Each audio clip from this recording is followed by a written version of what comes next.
Starting today, you're on duty for all 7 of us. I was greeted by these words as I opened the front door, coming face to face with my son, Cedric, whom I hadn't seen in months. Behind him stood his wife, Sissy, and their children, all laden with large bags. I didn't hear anything about this. It's unreasonable to just show up at someone's home with so many people, even if it is your family home. I tried to explain, but Cedric didn't seem to care much. Yeah. He replied dismissively, barging in, a sight that filled me with dread. Why had he returned? Months ago, after I criticized him and his wife for their extravagant spending, it was him who called me a greedy old lady and cut off all contact. Cedric, physically much stronger, easily pushed the door open and entered the foyer. There's no way we have room for 7 people, right? So, he said as he stretched out his arms and firmly grasped my shoulders. The pain made me groan, and he said with a nasty smile, "After you're done with cleaning and laundry, Mom, you can sleep in the hallway." My name is Sharon. I'm a 75-year-old woman living on a pension, just an ordinary person. Before I was married, I worked hard at a company. I enjoyed my job in the beginning, and because there were many women around, there was understanding for women working overtime. Back then, the societal expectation was that women would stay home once they got married. But, "You're working very hard, and we'd like you to stay if possible." What do you say?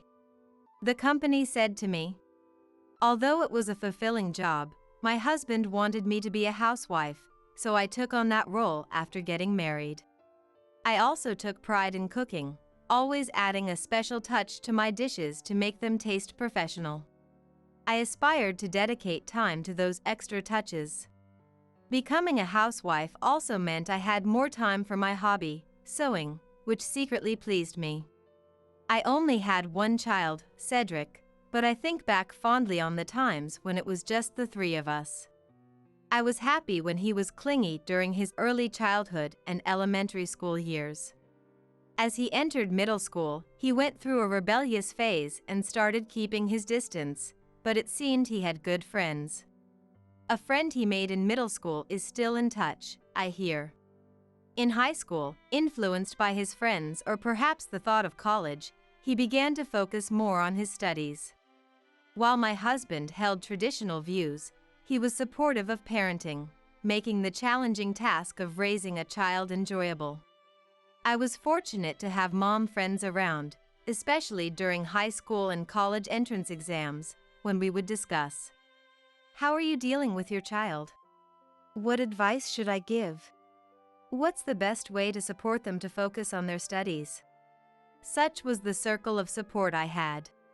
When Cedric got married, he hadn't saved up for the wedding, so I ended up covering most of the expenses. My husband worked hard and always brought money home, so we lived a comfortable life without financial struggles. My hard-working husband passed away from illness 5 years ago. And now I live alone. My income comes from my pension and the savings my husband left behind. I utilize my sewing hobby to create items and sell the finished products on flea market websites, earning a modest income. I'm not struggling financially and have a fulfilling life, engaging in hobbies and volunteering with friends. Besides volunteering, I enjoy spending fun days out, like going to lunch with friends around me. My son, Cedric, is now 44 years old. He got married 17 years ago and has his own family. His wife, Sissy, is 40.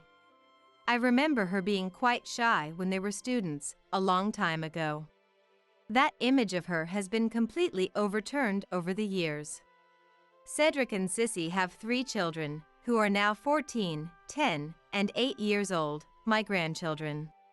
When the grandchildren were younger, Cedric and Sissy had a good relationship without any particular problems.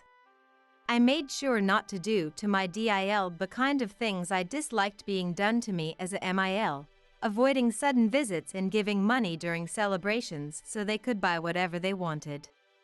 I thought we maintained a good distance while still being close, but the situation has drastically changed recently. Sissy started asking for gifts for the grandchildren or for expensive dining out almost every week. Whenever we go out to eat, "Let's go eat," she would say, yet neither of them would even pretend to reach for their wallets. Moreover, they always choose expensive restaurants. But dining out was still the lesser evil. I was happy to see the grandchildren enjoying their meals, smiling and saying how delicious it was whenever they came along.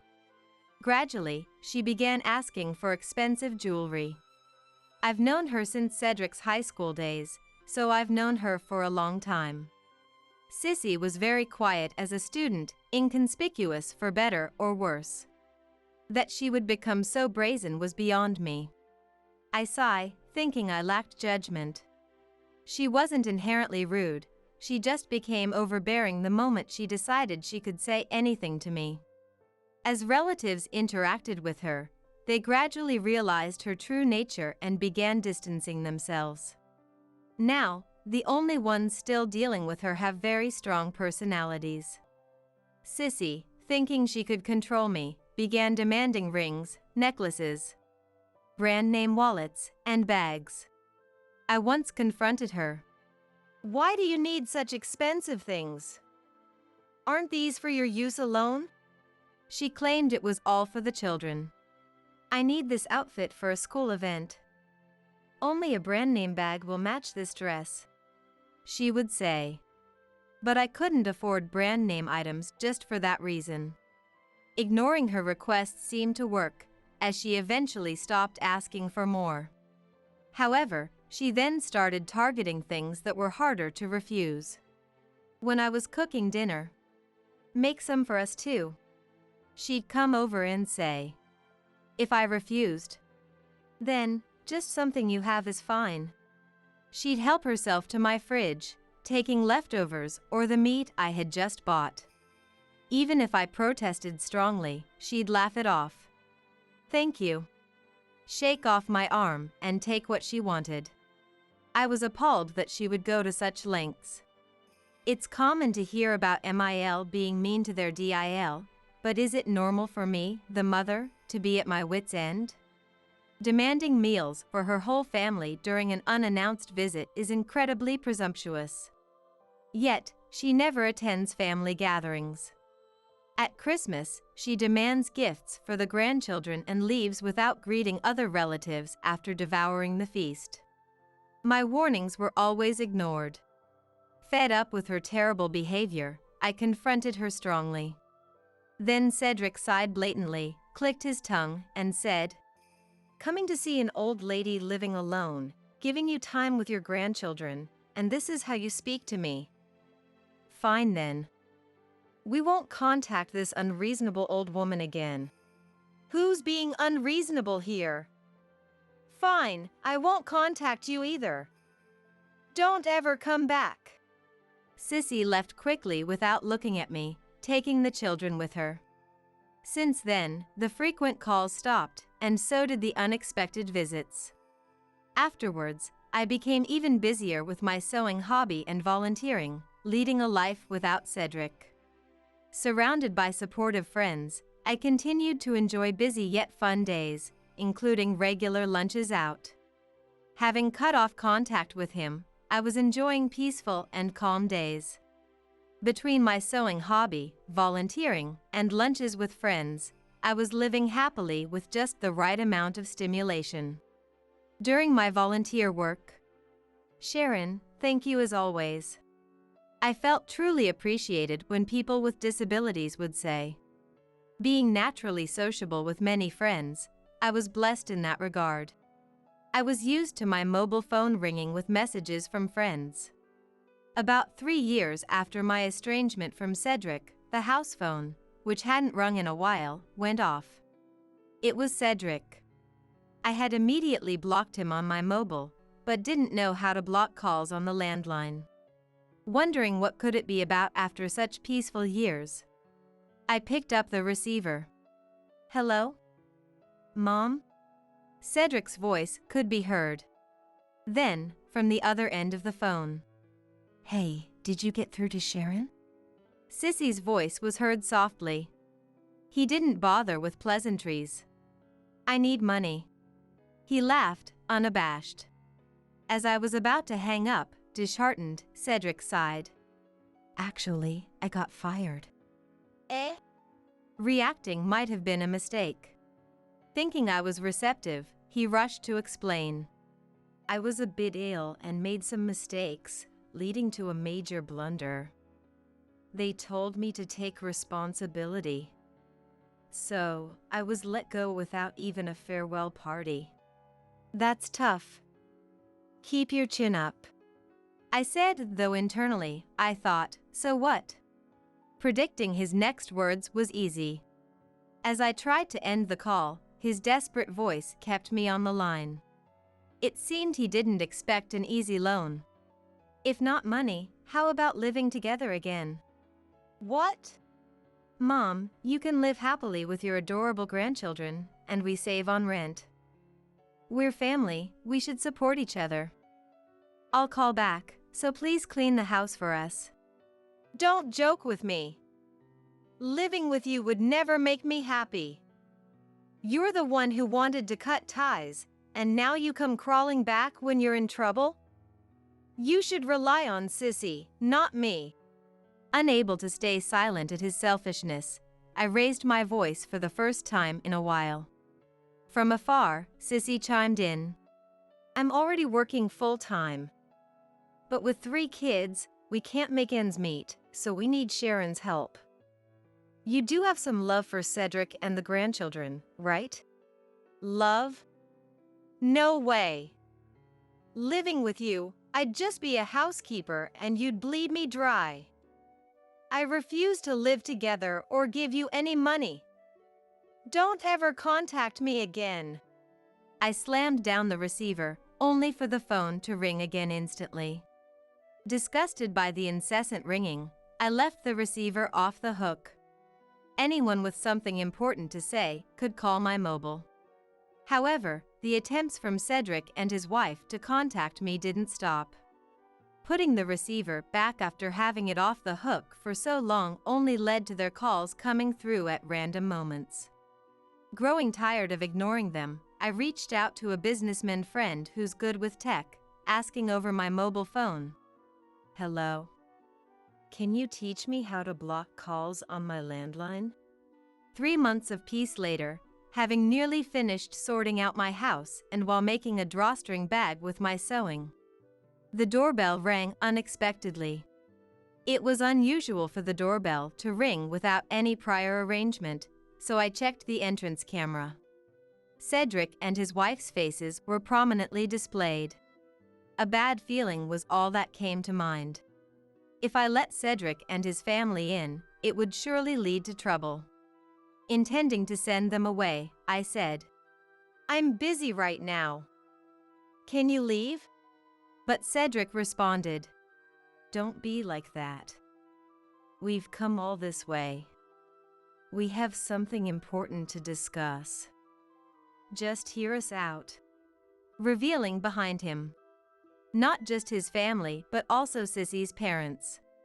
Cedric and his wife, their 3 children, and the in-laws, 7 people in total had come, each carrying large suitcases. Sending away in-laws felt too harsh, even for me.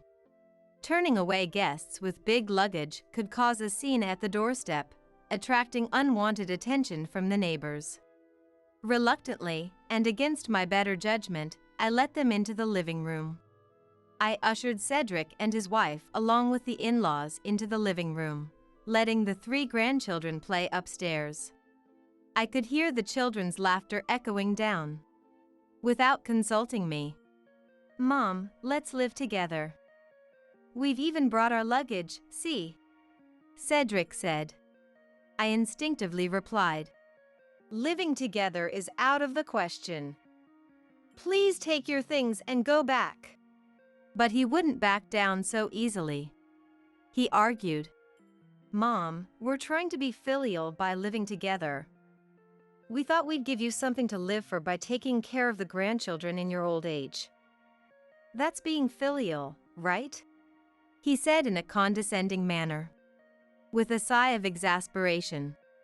Look, as you know, I'm 75 years old. It's impossible for me to take care of the grandchildren at this age. I said, disillusioned that our previous phone conversation seemed forgotten. The thought of depending on a self-centered Cedric was absolutely out of the question. Sissy added, Sharon, Cedric is right. Living together would make things easier for you, right? Seeing the grandchildren every day would make you happy, wouldn't it? I dreaded the thought of how much money and effort would be drained from me if I ended up living with Cedric's family. The thought alone was chilling. Sissy added, Sharon, you're already old and don't have much time left, so think carefully. If you live with us, you can dote on your cute grandchildren every day. She said. I had barely spoken to the in-laws since the wedding greetings, hardly even seeing their faces. The in-laws are child-centric, probably spoiled their only daughter, Sissy, quite a bit. Such Sissy, too, must have been raised indulged in her parents' distorted affection. Then Mariah, my MIL, added fuel to the fire. Look, Sharon. We both don't have much time left, so let's cooperate with our daughters. She said. It was indeed the in-laws. Their character must have significantly influenced her audacity. Though I don't know about their life, they seem to believe Sissy's word is law. With numbers on their side, they've become bolder. Cedric, getting carried away, said, Isn't it filial of me to give our mom, whose life is nearing its end, a lively family and a purpose through caregiving? Laughing loudly. I suspected Cedric was trying to make me feel indebted for things he's now pretending never happened. I was infuriated that he was dismissing all I had done for the grandchildren, using my money as if it were water because Sissy wanted it, because Cedric needed it. And Mariah echoed Sissy's words as if they were absolute. Sharon, our Sissy is a smart girl. Let's do as Sissy says. Smiling too brightly. That overly bright smile made me feel uneasy. That's why I had avoided the in-laws. And now, after not seeing them since the wedding. The nerve of the in-laws to approach so boldly is beyond irritating, it's downright audacious. I can't help but think the in-laws are quite brazen. Mom, we're here to live with you, to make you happier. From today, we're moving into this house. He continued with a smirk. Then, disrespectfully, we'll take your room, so you can sleep in the hallway from tonight. He said this, dismissing me. Sissy, smirking in agreement. Sharon, we're counting on you. She added. I couldn't stand being manipulated by Cedric's family and the in-laws any longer. I pushed past them and went back to my room upstairs. After quickly packing, I came down with my carry-on bag, surprising Cedric, his wife, and the in-laws. I'm leaving, so do as you please. I said. What? Cedric was speechless. Asking. What about the housework? Sissy panicked as well, saying. Exactly. I thought I'd finally be freed from household chores and could even reduce my part-time work. Hearing this confirmed they intended to treat me like a housekeeper. Cedric, jobless, and Sissy, only working part-time, couldn't possibly support their family's expenses. Sissy's brazenness left me speechless. Along with her PIL who were tagging along as an unwelcome bonus. I couldn't possibly take care of them all. I told Cedric and his wife. This house has become too much for me to manage alone.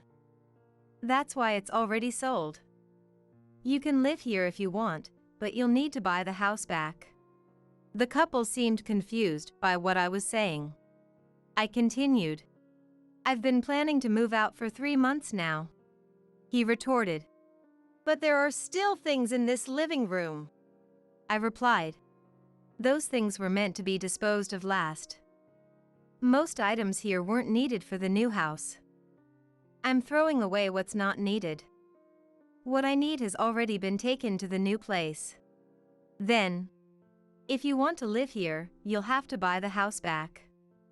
Though it's well kept and close to the station, it won't be cheap. I added. The living room's interior was the only thing left because I planned to have it cleared out by movers after everything else was gone. That's why it still had some furnishings. Cedric and his wife pleaded further. Mom, I'm your precious son, right?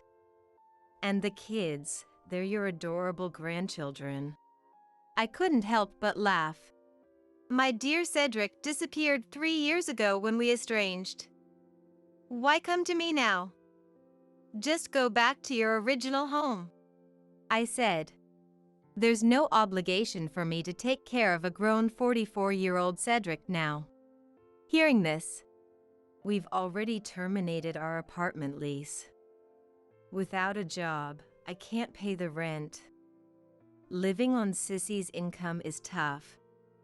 We have no choice but to rely on you, Mom, Cedric said. Despite his plea, I felt no duty to support Cedric's family and the in-laws. I dismissed his words. What are you talking about? Find a job, and if Sissy continues her full-time part-time work, you'll manage. Don't use unemployment as an excuse, get a job. I firmly pushed him away. My parenting days are over. I'm not obligated to support Cedric anymore. Cedric responded angrily.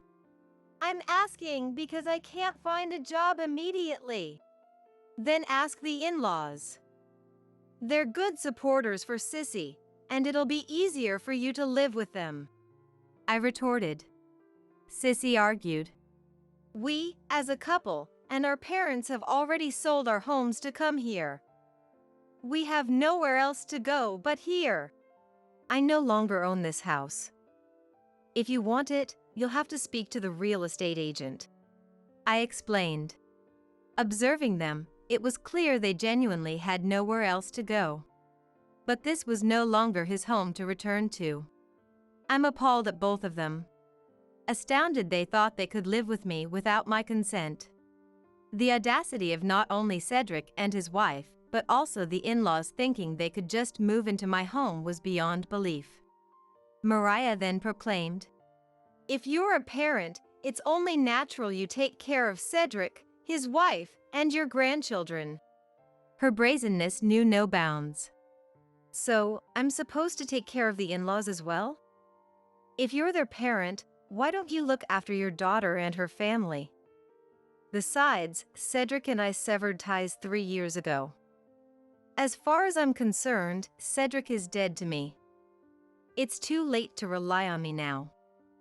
The house is sold, and my new place is a 1DK, not big enough for all of you, I said, filled with sarcasm and disdain. My generosity doesn't extend to supporting a family I've cut ties with. Without a home to offer, there's nothing I can do. As a pensioner, I have nothing left to give to him and his family. I'm already overwhelmed with my own care in old age. The house is filled with memories of my husband and the good times we had, especially when the economy was better, and how hard he worked to buy it. Not to mention, it holds precious memories of raising our only son, Cedric, when he was small. The nostalgia can bring tears to my eyes. Is it irresponsible to disown one's grown son? But he is over 40 now, married with 3 children. If there's still responsibility on me, perhaps I failed as a parent. Meanwhile, Cedric and his family were blaming each other, not expecting the house to be sold. Selling the house might seem risky for someone my age, especially after the mortgage is paid off. I wouldn't have done it if my relationship with Cedric hadn't soured. Sissy and the in-laws were furious with him, blaming him for lying. They were adamant that he was solely to blame.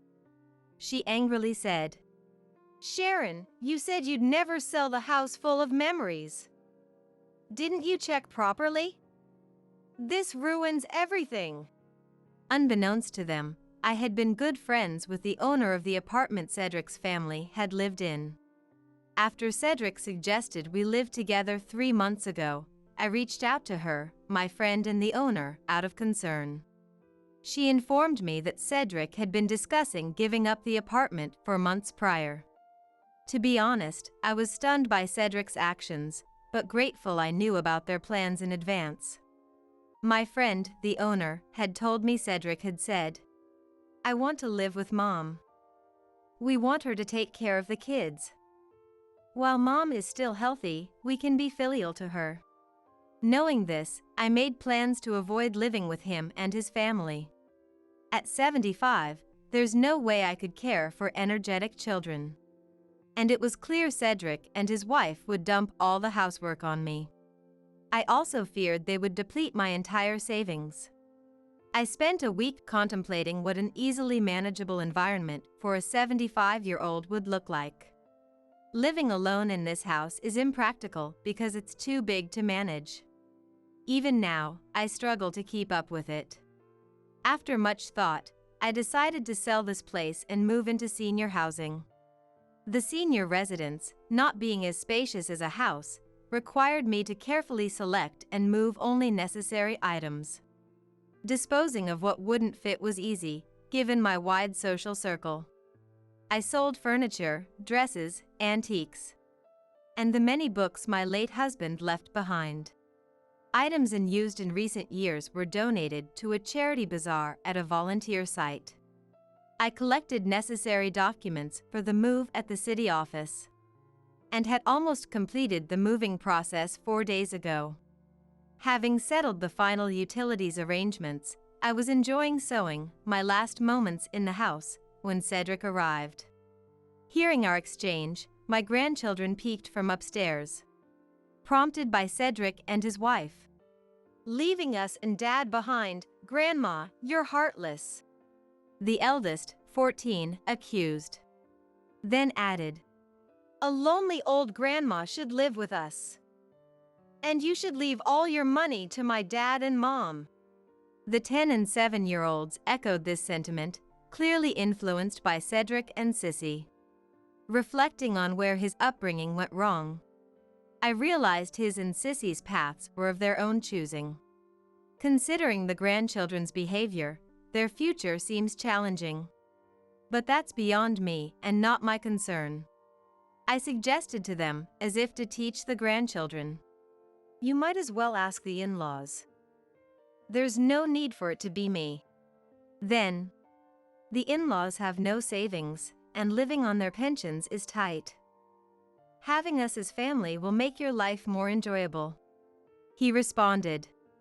I could only sigh in disbelief at his request. "If you're an adult, Cedric, find a job while Sissy works part-time. If she is working, you can at least rent an apartment in her name. The owner of the apartment you lived in before is keeping it vacant for a while. If a loan is feasible with her part-time income and your unemployment, you might as well buy the house back," I suggested.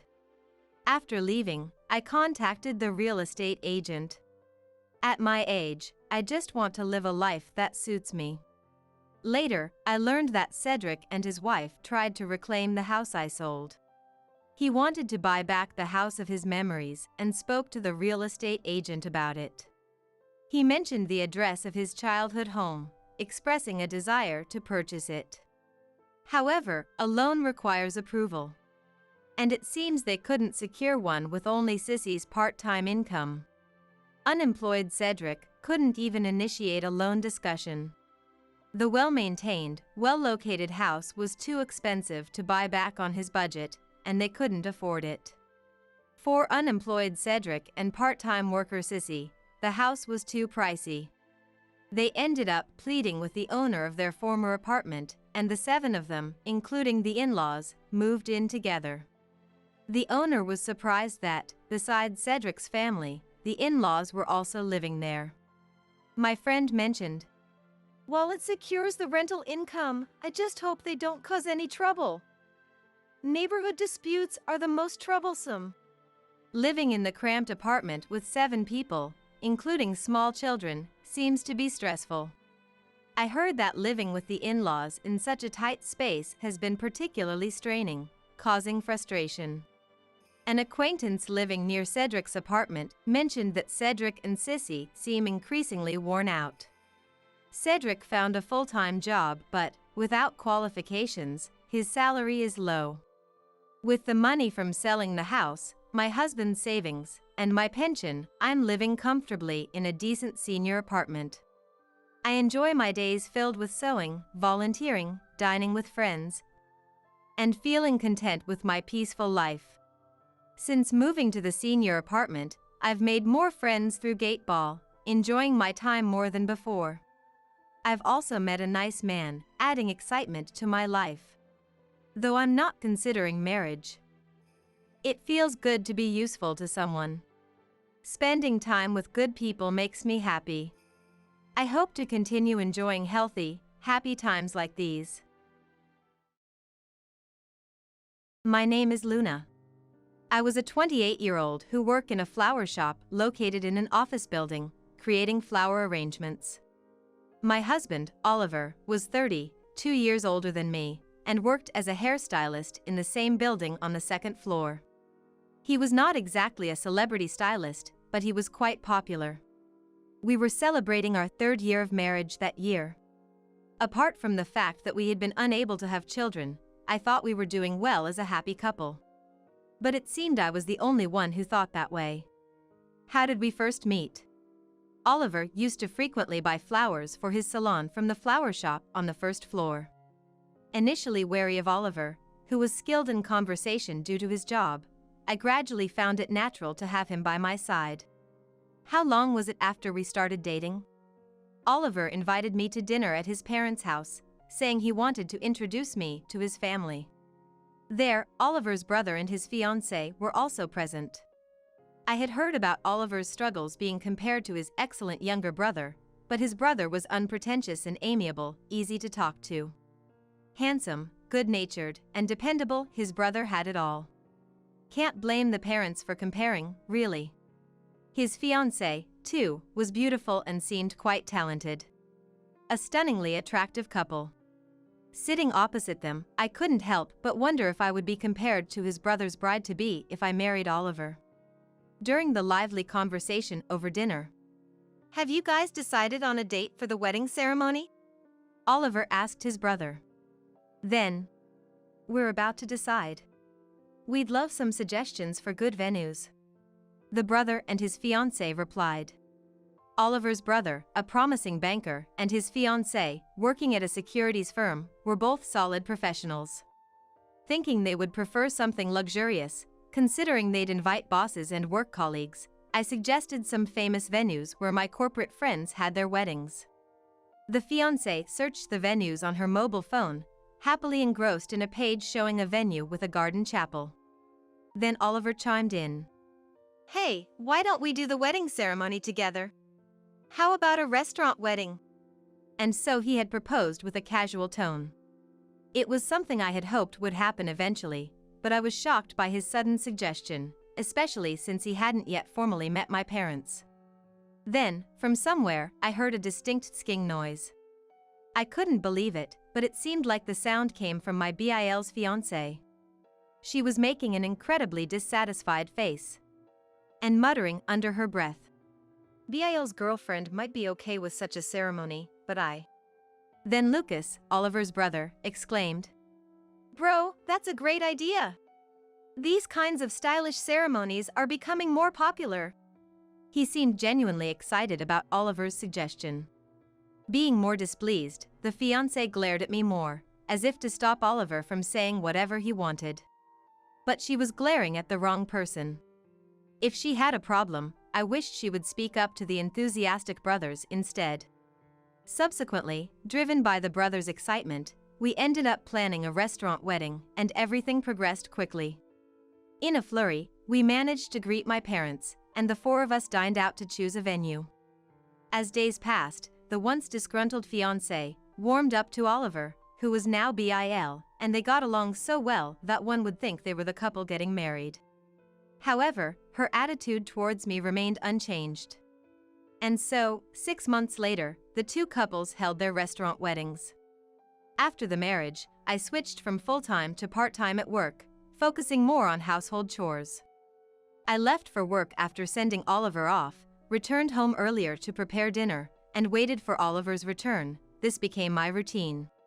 Sometimes, my BIL and his wife, both working full-time, relied on our dinner unexpectedly.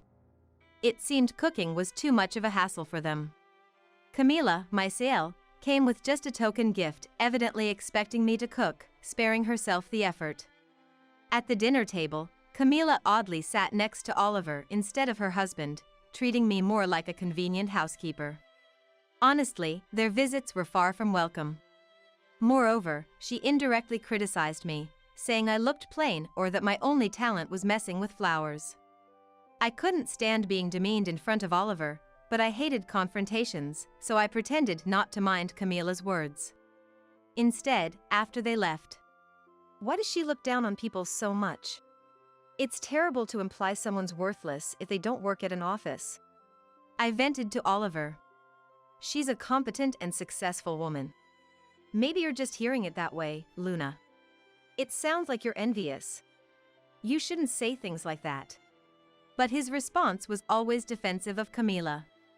Oliver, proud of his brother's achievements, seemed unwilling to hear anything negative about his brother's wife. It felt like he was implying I was the problem, listing all of Camila's virtues instead. Recently, my daily life had changed a bit due to Lucas's sudden solo assignment. Camila, too, seems somewhat reluctant to come uninvited to our dinners alone. With fewer visits from her, I was free from her snide comments and had been able to spend my days more peacefully. But now, a different worry had surfaced. For some reason, Oliver had been coming home late at night, day after day, leaving me to have dinner and go to bed alone. It was really worrying that he had been returning home after midnight so frequently. I hoped he didn't fall ill. One morning, as Oliver hurriedly got ready for work, "You've been coming home late recently. Are you okay? I'm worried you might wear yourself out." I asked him. Oliver didn't even look at me. No need to worry. It's just a contest. I'm busy preparing for a hair contest." He stammered. I haven't heard anything about a hair contest. Usually, he'd make a big deal about entering a hair contest weeks in advance, but this time, nothing. Isn't that strange?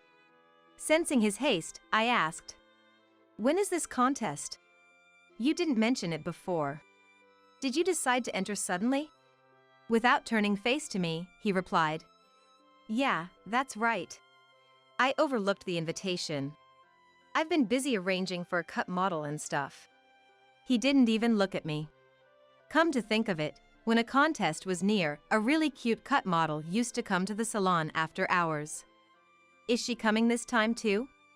Is it the same cut model you usually have? I asked nonchalantly. Oliver exaggeratedly replied, "Yeah, that's right. I've been keeping her late. Really, I feel so bad about it." His manner of speaking seemed exaggerated. What is this? This feels so forced. Doesn't his speech sound unnatural? Despite my feelings, is that really okay? It's dangerous to keep a girl late every day, even if you're short on time. When I looked at Oliver, he seemed determined to avoid eye contact. Glancing at his watch, he said, Look at the time. I'm going to be late." Ignoring my words, he hurried out the door. Did he just run away? That reaction was so unnatural.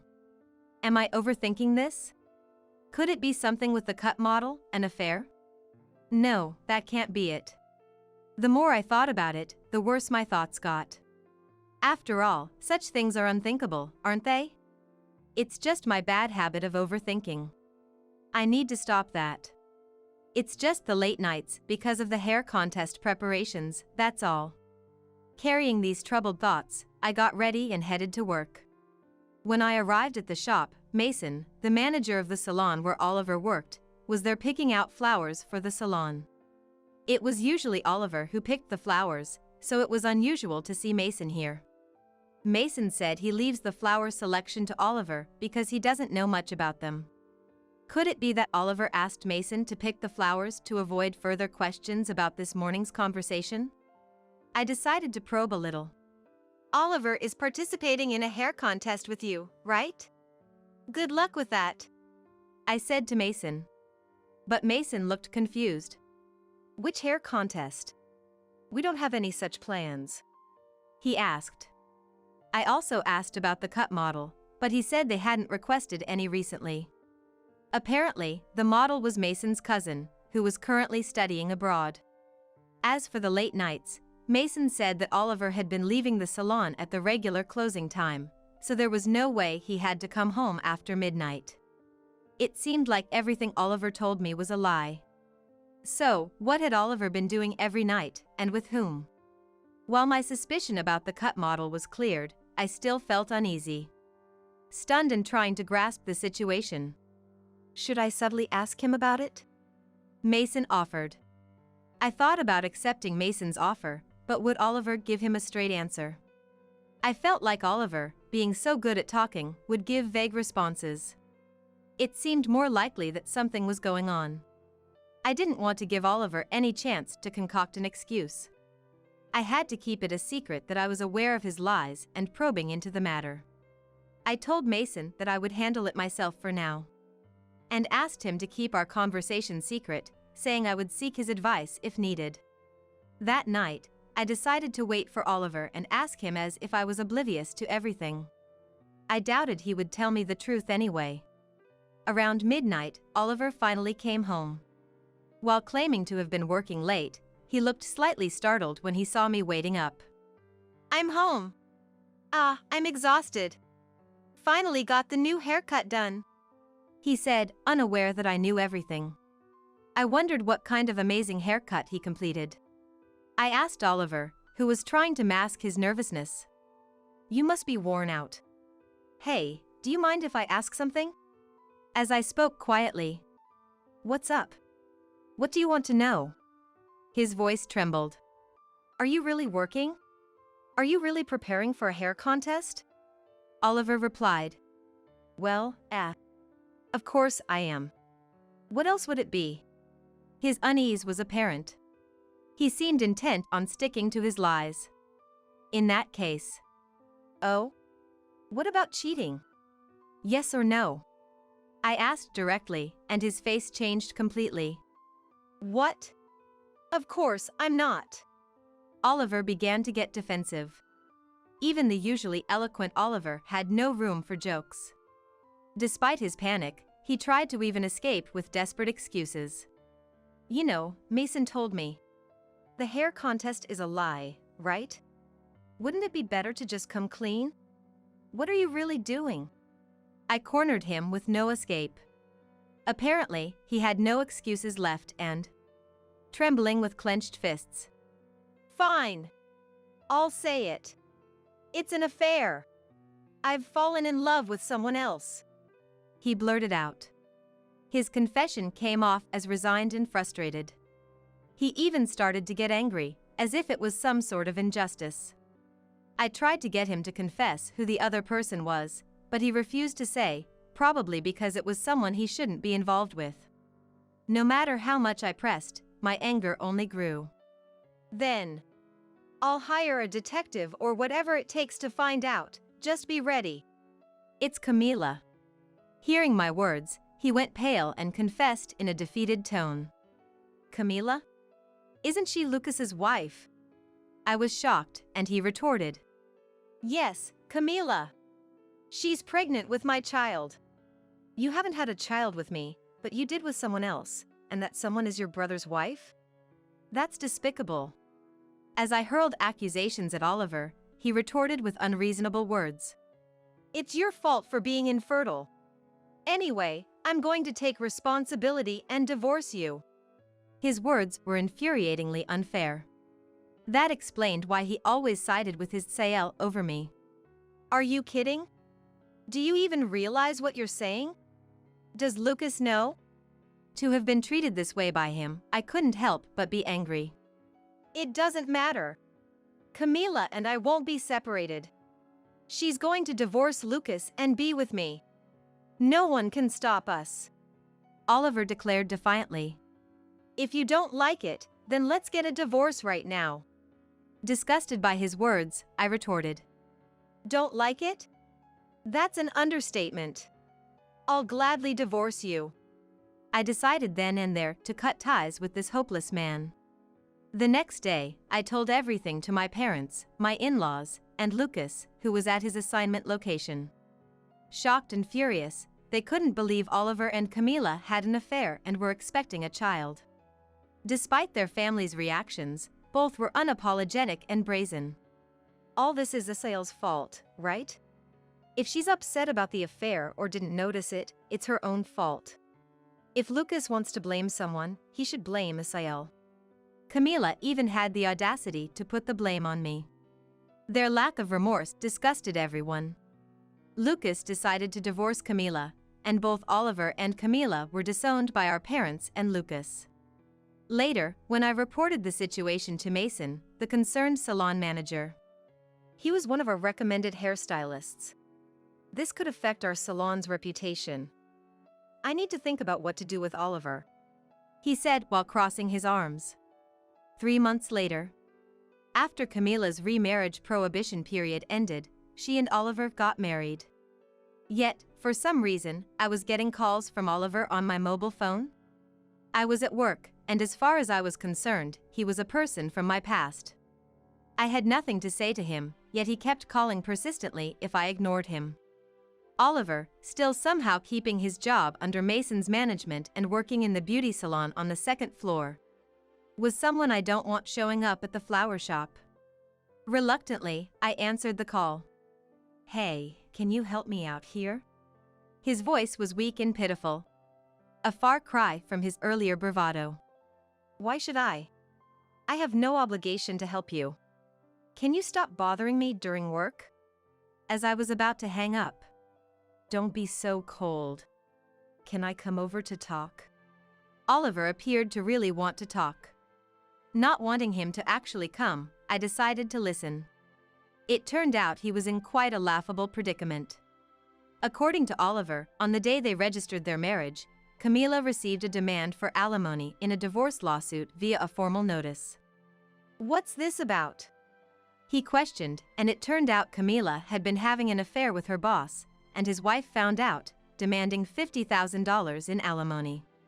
Moreover, she was pregnant, and it was unclear whether the child was Oliver's or her boss's. He might end up raising a child that isn't his. "I have no confidence in raising a child that might not be mine. Tell me how to get a divorce." His SOS to me was the last thing I needed. "Just say what you told me," was all the advice I gave. That's it. That was the last call I ever received from Oliver. Nevertheless, both my former sister-in-law and ex-husband were such despicable people. They were both broke after paying us alimony in the divorce suits. Oliver was likely to be fired by Mason now, and with Camila's affair scandal at work, she would probably be fired too, burdened with a hefty debt of $50,000 for alimony. What would they do now? Face bankruptcy? It seemed like a miserable life awaits them, socially and personally obliterated. As for me, I remarried a man who supplies flowers to my shop and am expecting a long-awaited child. I live happily, surrounded by beautiful flowers, a kind and honest husband, and looking forward to holding my lovely child. Despite being called plain, living true to myself is best. I've learned my lesson to stay away from smooth talkers and those who look down on others. Trash housekeeper! Hurry up and prepare the meal! Instead of worrying about me as I collapsed from dizziness, my husband George shoved me away annoyingly and glared at me with irritation. As his attitude drained the color from my face, I slumped to the floor, leaning against it, while he started watching TV, ignoring me completely. Staring blankly at this unbelievable scene, someone suddenly appeared behind George, blurting out words of surprise to him. "Is that all you have to say?" Right after, George turned around to see who it was and his face turned pale with shock. "My name is Marie." I'm a 34-year-old housewife. I've been married to George, who is 5 years my senior, for almost 2 years now. These 2 years have been like living in hell. What is this disgusting meal? Didn't you learn to cook from my mom? For the first year of our marriage, I lived with his parents. It was, so to speak, training for marriage. George is an extreme mama's boy, and his mother, Catherine, was what you'd call a zealously educational mom. She was incredibly strict about manners, my rules. No talking back aloud. A perfect example of a parent whose behavior negatively influences their children. A woman should be this way, and it's only natural to respect your husband. A wife who can't prioritize her husband is just useless. Raised in such a family environment, George was looking for a wife like his mom, he murmured when we first got married. Unaware of all this, I was easily swayed by his sweet talk, resulting in a hellish marriage. Marie, what I want for you is to be a devoted wife to George, supporting him. For that, I'll need to be tough on you, to raise you strictly. All of this is to ensure you two can live happily as a couple. Please bear with it. As Catherine declared, from the day we started living together, she used me like a servant. Doing chores was a given, and reading the room was a must. I had to wake up earlier than anyone in the family, and I wasn't allowed to rest until I had sent everyone off to work. I had to start eating after everyone else and finish before them, or I'd be lectured for an hour. Any slight difference in taste would result in being verbally beaten by Catherine and George. They successfully trained me to be a wife who wouldn't dare defy her husband. Now, I'm scared to even express my opinion to him. If he comes home in a low mood, I spend the mealtime trembling in fear. What part of this is a harmonious family life? Now, I only have doubts, but back then, I was completely disheartened and didn't even have the energy to think about it. It's like you can't do any household chores properly. What has your mother taught you? At this rate, it would be easier to train a stray cat. About a week after starting to live in my in-laws' house, Catherine's true nature began to show, and from that moment on, I was subjected to daily sarcastic comments. Cleaning the hallway with a rag was the norm. Not a speck of dust or dirt was allowed. It was natural to serve homemade food to your husband. No matter how hard it was, cutting corners was not allowed. To top it off, I was told to do the laundry by hand. Even though there was a perfectly good drum washing machine right in front of me, I was not allowed to use it. For a housewife who has time on her hands, seeking convenience is outrageous. A housewife is supposed to suffer through hand pain. You're the first daughter-in-law I've seen who only learns to take it easy. While complaining loudly, Catherine effortlessly used the drum washing machine right in front of me. Unable to endure the overly harsh environment, I once cried to George for help, but he refused to listen to my concerns. How could you insult someone's mother like that? What kind of education did you receive to grow up into such a person? My family is perfect. Maybe it's your fault that mom has to discipline you so harshly? George never acknowledged any fault in his mother. Instead, he frequently misused the word discipline, as if he thought of me as no better than a dog or a cat. Mom is right. There's nothing wrong with what she says. It's like he's a follower. Completely brainwashed, he wouldn't even pretend to listen to me, settling everything with "it's all your fault." This was also reported to Catherine, and from the next day I was forced to go shopping on foot. I was not even allowed to use public transport for shopping trips, no matter how far. I had to walk everywhere. From now on, live your life in a dress. The disorder in your lifestyle stems from your behavior. Welcome your husband home in a dress. Eat all your meals standing up. I won't allow you to sit in a chair. The level of harassment I faced as his wife was beyond what could be dismissed with just a quaint word.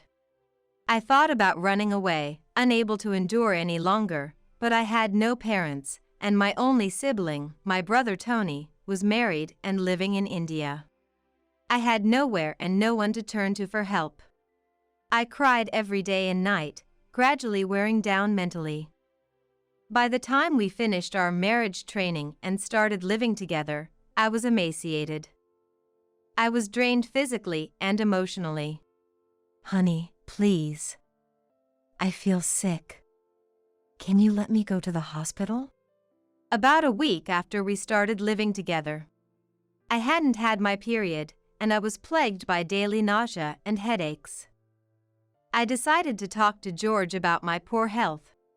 There was no chance of pregnancy since we hadn't been intimate since getting married. If not that, then perhaps it was indeed an illness. The headache was too severe to even get up, and my body felt weak and unresponsive like anemia.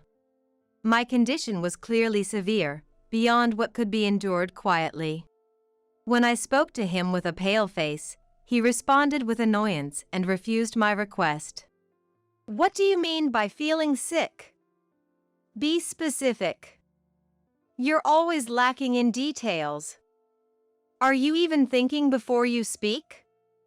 Raised spoiled by your parents, that's why you ended up like this. Thinking others will understand your feelings with just a little hint, that's why you can't manage yourself. I'm tired, you know. Don't waste my precious time with your words. Make your point quickly and specifically. Don't irritate me with every little thing. Hearing his sarcastic complaints made my ears hurt and worsened my headache. I regretted getting married in this insane situation. He never showed any signs of this behavior while we were dating, but as soon as we got married, this happened. He used to be kind, always sincere, and full of charm, popular at work. Marie is really clumsy and can't be left alone. I worked at the same company as George. When I got the job at this major company after studying hard, Tony was so happy that he cried. At that time, my parents were still alive. So when I got the job, Tony came back from India for me, and we spent time together as a family. If you ever have any trouble, call me anytime. Even if we're apart, I'm still your brother. Tony, 7 years my senior, really doted on me. There were aspects of George that reminded me of Tony, which drew me to him. He was caring, laughed off my clumsiness, sincere, smart, and a reliable big brother figure to everyone. He was someone I admired. With the headache, nausea, and dizziness, I'll go get some medicine from the hospital, so please, could you give me some money for the consultation? I couldn't feel a trace of his kindness from back then. Not a speck remained. Now, he seemed like a completely different person. Cruel to the point where the word brutal fits, not seeing me as a person. He looked at me with a scornful gaze, as if he was looking at trash, instilling nothing but fear in me. It's all just indulgence. What? I didn't expect to receive any money honestly, but I was at a loss for words at his unexpected response. Living as a housewife, being pampered, and yet you complain? Where in your lifestyle do you find the cause for dizziness, nausea, headaches? It's all just excuses to avoid doing household chores. That's not. I didn't mean that. Not working outside, and you talk about headaches. That's laughable. Just take some over-the-counter medicine and get over it. I won't allow a waste of money. The household finances were entirely managed by George's salary. He confessed before we got married that he couldn't do anything around the house and wanted me to handle the household chores as a housewife. Don't worry about money. Whether we have 3 or 4 kids, I'll earn enough working outside. I want you to do what I can't. Even I, as unreliable as I was happy to be of help to him. I had no hesitations about leaving my job if it meant being his support. I believed we would have a happy life together. But this was the reality that awaited me. I became like a bird trapped in a cage, forced into a constrained life. Enough, someone, please help me. After George, who wouldn't even consider my illness, stormed out of the living room in anger, I collapsed on the spot and cried. I was overwhelmed by a ceaseless flow of sorrow, lacking the will to fight back. I wanted to disappear. If I had to stay here, I'd rather end my life. Mentally and physically cornered, I left the house without telling him, heading outside. Walking for a while, I unknowingly passed near where my childhood home used to be. Having run out barefoot, I realized my feet were in tatters. I couldn't walk any further. It was a slightly chilly autumn. I was lightly dressed, so the cold wind made me shiver. What would happen if I just let the cold take me? Could I find an easy way to the next world? As I collapsed in front of the empty house that used to be mine, I lay down on the ground. I couldn't think of anything. I didn't want to. I just wanted to disappear. That's when I heard it. Through my hazy consciousness, I heard someone calling me. Hey! Hold on! Open your eyes! Feeling a sense of nostalgia for the unknown voice, my consciousness faded away. I woke up to find myself lying on the bed. Having shone an unfamiliar ceiling and slowly opened my eyes to a warm room and the smell of delicious bread. As I tried to sit up and look around to grasp the situation. Awake now?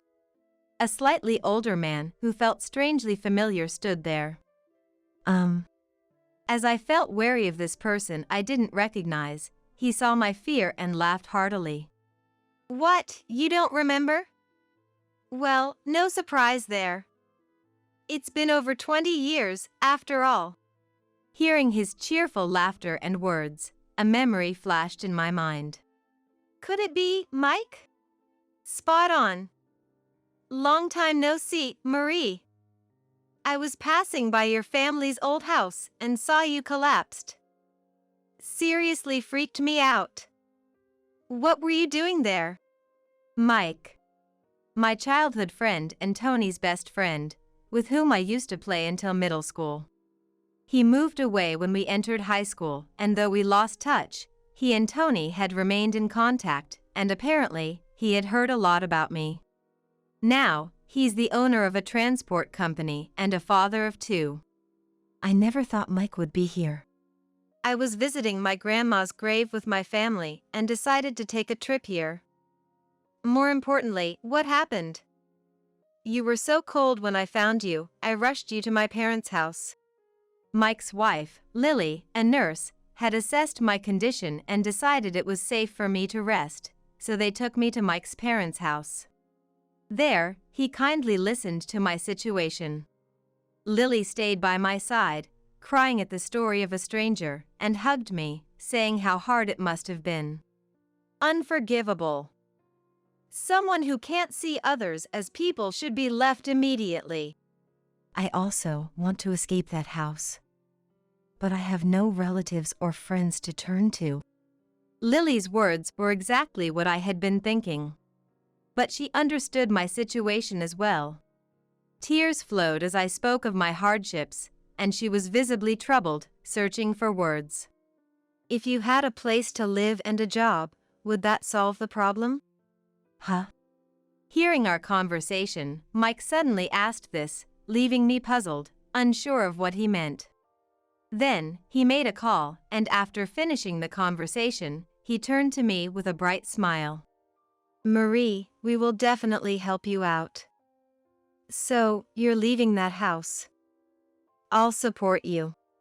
Confused by what he meant, Mike showed me a reassuring smile, signaling he's got this. Little did I know at that moment, this would be the start of my fight back. After hearing my situation, Mike took me in until my condition stabilized. Lily called George, and probably because it was someone else intervening, he didn't try to forcefully take me back. Being away from George seemed to have stabilized me mentally, and my physical condition improved somewhat. However, Lily strongly suggested I visit a hospital. Marie tends to endure too much, thinking you can handle it, but don't underestimate the illnesses that come from mental stress. Once this is all settled, we must go to the hospital. I'll come with you.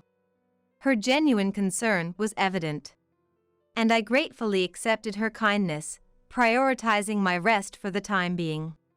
A week passed, and Mike said everything was ready, suggesting we go back to my house once. If anything happens, call me right away. I have my mobile phone. Mike, thank you for everything. Encouraged by his dependable words, I decided to return home. Mike accompanied me to the entrance, where George, flustered, welcomed us. Marie, are you okay? How's your health? Anything wrong? George, unlike his usual stern self, seemed to be playing the devoted husband, concerned for my well-being. His drastically changed demeanor filled me with fear. He hugged me as if to take me away from Mike, letting out a sigh of relief. Marie, I was wrong.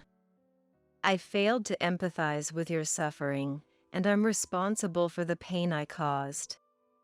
I'm truly sorry. Thank you for coming back. Frozen by his unexpected words, I met Mike's gaze, who silently mouthed "be strong" to me before discreetly leaving so as not to arouse George's suspicion.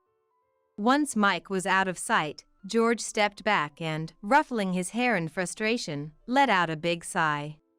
You know what you've done, right? His words, muttered with annoyance, froze me with fear. His tone was now cold, as if he was bothered by the inconvenience I brought. Hesitant to enter, George forcibly pulled me inside and roughly let go of my hand. Relying on some guy I don't even know. I never thought you were such a shameful woman. His hurtful words brought tears to my eyes. Despite my resolve to be strong upon returning, his gaze and harsh words made me tremble uncontrollably. I'm scared. I want to leave. It's too hard. As these thoughts swirled in my heart, my vision darkened with dizziness. As I leaned on him, about to fall, he pushed me away in disgust, spitting out words with annoyance. Stop with the act. I don't even want to touch someone as filthy as you. Pushed by him, I stumbled against the wall and collapsed in the hallway. Without a care for me, George turned on the TV, lounged on the sofa, and ordered me to do housework. Housekeeper, get the meal ready. Because of you, I haven't had a decent meal in a week. Cooking and laundry are all you're good for, so hurry up and get it done. Looking around, I saw piles of laundry and dishes left out. The house in complete disarray. I can't do this anymore. I can't go on with this person. I want a divorce. Just as I thought this, someone approached George from behind and spoke up. Is that all you have to say? Shocked by the familiar voice, George slowly turned around to see the person standing there, his face draining of color. Tony! Why are you here? There stood Tony, supposed to be in India, his presence bringing panic to George's face. Never mind that. What the hell have you been doing to my sister, huh? Tony's intimidating presence made George tremble with fear. Tony, who had been working in civil construction in India, had grown bigger and more robust since leaving the U.S. It was no surprise that George, with his slender frame, would be intimidated by Tony's approach. Especially considering Tony's disdain for people who behave inhumanely. George's actions were unforgivable in Tony's eyes, making his anger entirely justified. No, I was just educating my wife or guiding her. I never knew that pushing a sick woman was part of educating your wife. George desperately tried to justify his actions. At that moment, Mike, who had supposedly left, peeked into the living room, flashing a refreshing smile and addressed George. What are you doing here? How did you get in? How? The door was unlocked. You have to check these things. Even with autolock, it won't work if the door isn't properly closed. What he pulled out was a thin handkerchief, stained as if it had been wedged in something. No way! When you hugged me, I dropped it on the floor so the door wouldn't close. That way, Mike and the others could easily get into the house later. Supported by Lily, I managed to stand up, despite feeling dizzy. George's expression, as he alternated between looking at me and Tony, was filled with panic and fear. Realizing the trick Mike and I had used to enter and that this had been planned from the start left George in shock. He had always left security concerns to me, so it was clear he wouldn't have checked the lock himself, assuming the door would lock automatically. He never worried about it, which was easy to predict. I've heard all about it from Marie and Mike. You seem to have taken good care of my sister while I was in India. I've recorded this entire conversation. Marie has been meticulously keeping a diary of everything, and we've recorded all texts and calls from you. All of it has been submitted to a lawyer. We'll be demanding compensation for everything, including Marie's health issues. From now on, you'll deal with a lawyer regarding the divorce. Don't you dare come near our family ever again. Everyone glared at George, protecting me and ensuring he had no allies. Tony spoke for me, preventing George's sweet words from swaying me. Hearing the word divorce, George became frantic, reaching out to cling to me. Wait. Please reconsider the divorce. I can't live without Marie. I need her to survive. George desperately tried to portray himself as pitiful. It was clear he needed me for various reasons, but his words no longer reached me. His true intention was to use me, to live comfortably at my expense, and to vent his frustrations on me. I knew what his sweet words really meant, and I wouldn't be fooled again. Mike and Tony bravely intervened to stop George's desperate attempts to win me back. From behind them, I finally voiced my long-suppressed feelings towards George with a coldness I had never shown before. With you, I never had a moment of happiness in our marriage. It was a daily struggle, thinking only of escaping. Who would want to stay in such a home? I want nothing to do with you from now on. Don't you dare come near me or my loved ones ever again. Perhaps because I had never shown my emotions like this before, George stopped resisting in shock. Overwhelmed by the reality before him, he collapsed, drained of all strength. Thus, I was finally freed from George's malevolence and decided to move to India with Tony. After things settled down, I went straight to the hospital with Lily by my side and was diagnosed with depression. Mike suggested that it would be best for my recovery to stay at his place for a while before starting a new life, and I gratefully accepted his offer. We're here for you. You can rely on us for anything. If that husband of yours tries to barge in, I'll kick him out myself. Just leave it to me.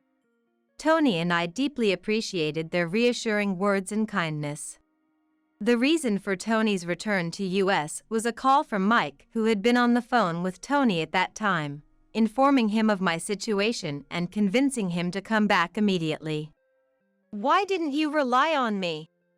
Although Tony scolded me upon his return, knowing I struggled to ask for help, he also apologized for not coming to check on me sooner in US and hugged me tightly, apologizing repeatedly.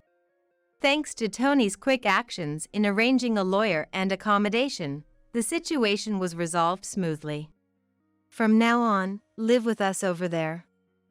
Learning a foreign language might be tough, but my wife and friends will give you all the support you need, so don't worry." Saying so, Tony offered me a job at his company, where his colleagues welcomed me warmly. As for George, he and his mother were sued for moral harassment by us and are now chased by debts. After explaining everything to my former colleagues before leaving US, George lost his position at his company. Losing his credibility, life at the company became difficult for him, leading to his resignation. He now lives at his parents' home, scraping by on day-to-day jobs. He sent me a letter of apology which said the incident taught him that bad actions come back to haunt you. But of course, I couldn't trust his words and made sure to receive compensation from him. My long-living health finally came to an end. Now I live a comfortable and joyful life in India, surrounded by kind people. I'll leave the kid for you to take care. As I wondered what he meant, Thomas uttered something unbelievable. Apparently, he was taking advantage of our current separation to live with his affair partner. He wanted to divorce me, right after my mother passed away, to marry his mistress. I had heard that separation is often treated like divorce, making it hard to claim compensation for infidelity after separating. Not caring anymore, I hung up the phone. 3 days later, I had 23 missed calls from Thomas on my mobile phone. But I thought his actions were despicable and didn't respond, just blocked his number. However, Thomas was persistent. He even sent texts through social media, which he normally never uses. That's when I decided to fight back against Thomas. "Fine, if that's how you want it, I'll show you hell." Thomas, who didn't even attend my mother's funeral and was planning an elopement with his mistress, didn't deserve any sympathy. I was determined to pay him back double for everything he had done to us. My name is Sandra, a 46-year-old part-time worker and a housewife. My family consists of my husband Thomas, a year older than me, and our 16-year-old daughter in high school, Margaret. We lived in a small apartment in the countryside. I got married when I was 23, but after discovering I was infertile, it took 5 years of fertility treatments to finally have our long-awaited daughter. But after Margaret was born, I struggled with first-time parenting. Gradually, I lost my peace of mind and left the company I worked for, temporarily becoming a full-time housewife. In our society, whenever Margaret got sick, I, her mother, was called to accompany her to the hospital. This was what led me to quit my job. It wasn't that I hated caring for Margaret, but my boss indirectly suggested I resign, and I couldn't bear it and ran away. Eventually, staying at home all the time seemed depressing, so I put Margaret in daycare and started earning a bit as a part-time worker. Both Thomas and I couldn't forget the hardship of 5 years of fertility treatment, and we eventually settled on having just Margaret. I first noticed something was off with Thomas when Margaret was in upper elementary school. Margaret was academically gifted, so I really wanted her to try for private middle school. Margaret was positive about the idea of middle school entrance exams, and we even attended open campus events together to choose the best school. Thomas earned enough for us to live comfortably, even with me as a housewife. Plus, I was prepared to use my savings from before marriage or untouched part-time earnings for Margaret's education funds. But Thomas was adamantly against it. No. He was unyielding in his refusal to let Margaret take the exams. What's the point of a middle school entrance exam? Let her go to a regular middle school, that's enough for Margaret. Isn't the entrance exam something for daughters of company presidents or something? No matter how I tried to convince him, Thomas stubbornly refused. Finally, losing patience, I told Margaret, "You can take the exam if you want. I want to support what you want to do. Just focus on your studies without any worries." But Margaret just shook her head, looking sorry. She probably hated seeing us argue over her future. That's when I realized it. I shouldn't be showing this side of us to our child. I started to be extra careful not to get into intense arguments with Thomas for Margaret's sake. That marked the beginning of a life walking on eggshells around Thomas. But the more I tried to be careful, the more sensitive I became, and even trivial things would turn into arguments. Hey, I've been meaning to say this for a while. Isn't this stew too salty? I've always hated this kind of seasoning. Thomas suddenly confessed that he never liked my cooking. After our argument about the entrance exam, it seemed like he no longer held back. He started criticizing without care. For example, he started saying he didn't like Worcestershire sauce or that he always hated the tomatoes in his sandwiches. He kept going on about it at the dinner table, making me feel quite bad. So, reluctantly, I stopped adding tomatoes, which I used to make the dishes look good, and carrots, which he also said he didn't like. I don't want your lunch anymore. It doesn't look good and I lose my appetite. I responded to his requests, but to that he threw away the lunch I made. Fed up with his constant complaints, I finally exploded in anger. Then eat out. If you're going to complain that much, I won't make your sandwiches ever again. And from that point on, I stopped making sandwiches for Thomas altogether. A turning point came sometime later. It was when Margaret, who was attending a public middle school, was about to face high school entrance exams. Despite attending public school, she participated in an archery club outside of school and achieved a national competition placement. Margaret was also academically successful and skilled at piano, a hobby I had introduced to her. She always looked forward to her weekly lessons. She was an all-rounder, diligent, and even serving as the vice president of the student council. Although I had reluctantly made her give up on middle school entrance exams, I hoped this time she could attend the high school of her choice. When I asked about her preferred high school, she named a renowned private school within the state. I wasn't sure if I should say it, but I really want to go here. It's a prestigious school for archery, and I'll work hard for it. I nodded emphatically at Margaret's words. Margaret had started to accommodate her father Thomas, always putting herself last. She would decline offers to buy books or clothes she wanted. It's okay. Even when I gave her these as birthday gifts, she looked apologetic. Seeing my child like this filled me, as a mother, with a sense of helplessness. That's why I wanted to make her bravely spoken dream a reality. I reassured her that we could afford it with my savings and education insurance. However, when I informed Thomas about Margaret's educational aspirations, predictably, he flatly refused. No way. Attending a private high school in the state means she can't commute from here. So, she'll need a dorm or an apartment, right? I won't allow it, it's a waste of money. His words infuriated me. Calling the education expenses for our only daughter a waste? I couldn't hold back. You opposed to her middle school exams too. Why do you always say such things? Doesn't she deserve to live her life the way she wants? But my words seemed to have no effect on Thomas. He sighed theatrically and exclaimed, No, private school and living alone as a high school student are a waste of money. If she doesn't go to a local public high school, I won't support you guys financially anymore. At that moment, I snapped. Fine, have it your way. But don't complain about whatever we decide to do. I'll figure it out, so you go ahead and apply to the high school you want. There's no need for you to compromise this time. Okay? Do as you wish. I encouraged Margaret again, but she looked worried. But she hesitated.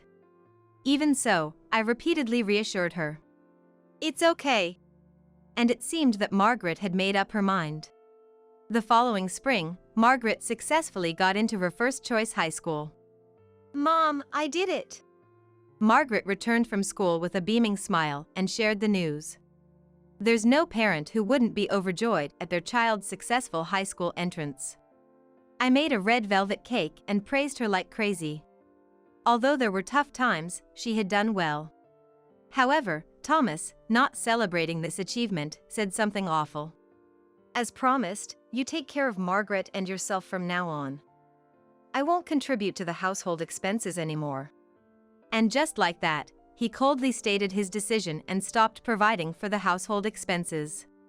Margaret would be moving into the high school dormitory soon. For me, knowing that my parenting phase was somewhat coming to an end and having already decided to work as a regular employee at a hospital where an acquaintance worked, I didn't think I would struggle financially. Therefore, Thomas's words and actions didn't bother me anymore. Months had passed since Margaret started high school. She had adapted to her new life, and I was relieved to hear that. I was working part-time, similar to full-time hours, at a hospital where an acquaintance worked, with an expectation of being made a full-time employee soon. I thought we wouldn't struggle financially. Thus, Thomas's words and actions didn't bother me anymore. Although Thomas and I hadn't divorced yet, we had been living separately for months after he moved out to a different apartment. I was busy with my new life, but realizing I could live without Thomas, I planned to divorce him as soon as everything was ready. I assumed Thomas wouldn't want to continue this separation forever either. Believing this separation would end one way or another, I went to the city office to get divorce papers. But then, I received devastating news. My mom back home had passed away. When I got the call from my dad, I was so shocked that I collapsed. Mom had always been frail, in and out of hospitals since I was young.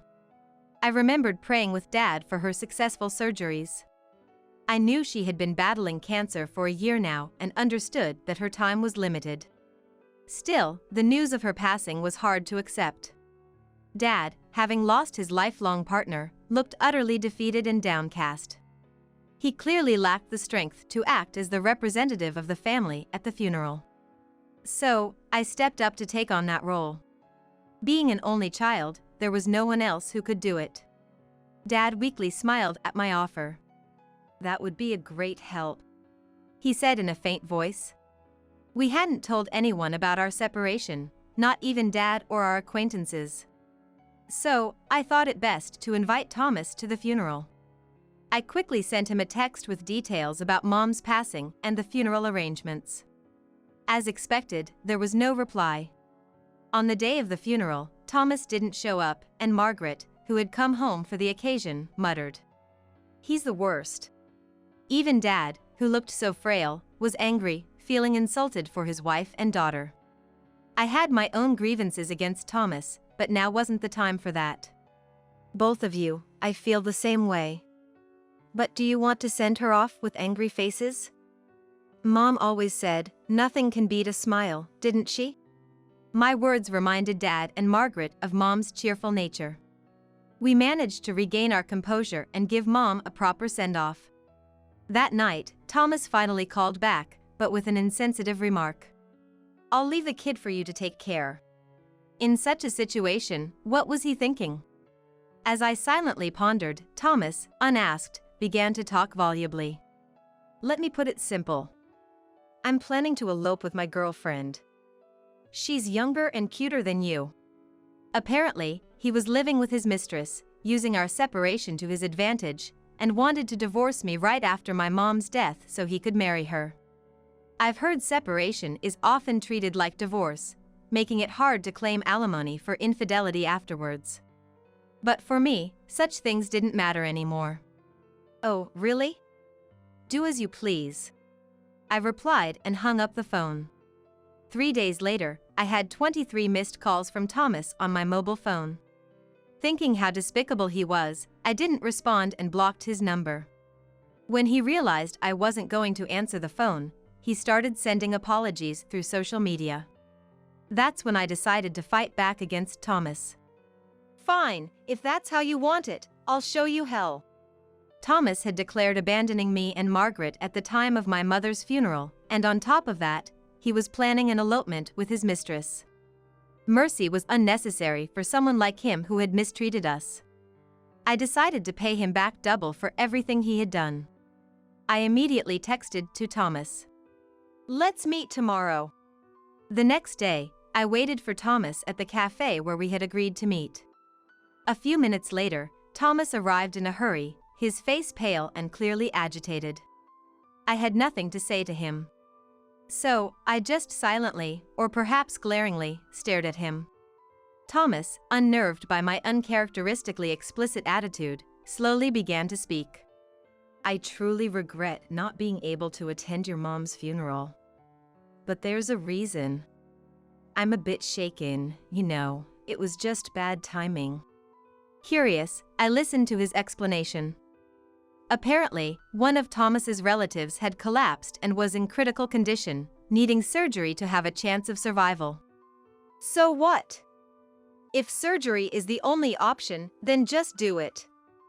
What does that have to do with anything else? Thomas's face twisted in anguish as he replied.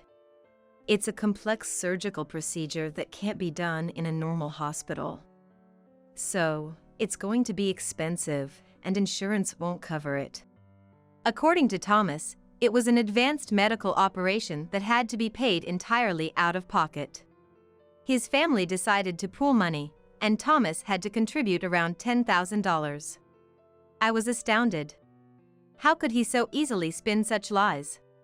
It's not Betty or Richard, it's some relative I've never even met, right? When I coldly responded, Thomas turned red with anger. Don't be so cold. You, who just lost your mother, should understand my feelings. I understood, but it was an entirely different issue. First of all, the timing of your relative's illness right after my mother's death is suspicious. And is it really a disease that requires advanced medical treatment? What's the diagnosis? How much will the surgery cost in total? As I pressed him with my thoughts, Thomas stumbled over his words and fell silent. My family, being well-known local landowners, had savings close to $1 million, which I was aware of. Even though Thomas might not know the details, he knew my family was wealthy, so I suspected he was after the inheritance. Given his past behavior, I couldn't trust him, even if he genuinely needed a significant amount of money for a medical issue. I sighed exaggeratedly and then continued. What you and I need to discuss are divorce, custody, and division of assets. That's all. But then Thomas pleaded. Wait. I'll never do anything to make you sad again. Reconsider, please. His face was contorted, clearly desperate to change the situation. I spoke again, more firmly. I can't have any hope for a future with you anymore. If you feel sorry, please proceed with the divorce. Saying that, I stood up, paid only for my coffee, and left. That night, Thomas unexpectedly showed up at our house. Hey, I know you're in there, open the door. When Thomas left to start our separation, he said he'd never return and left the keys, so naturally, he couldn't get in. However, at that moment, I was in the bathroom and didn't notice Thomas's arrival.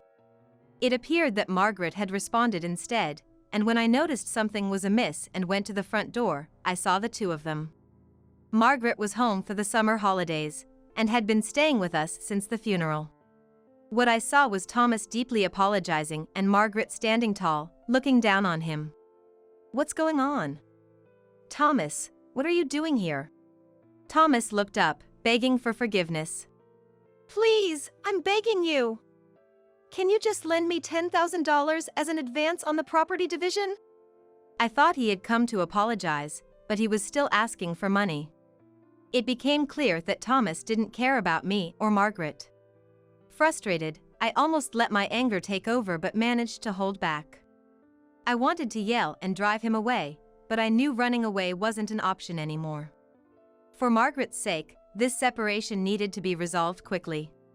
After taking a deep breath to calm myself, I said to Thomas, That's irrelevant now. I already told you I wouldn't help you out with that. We handled my mother's funeral with my relatives, and you were not involved.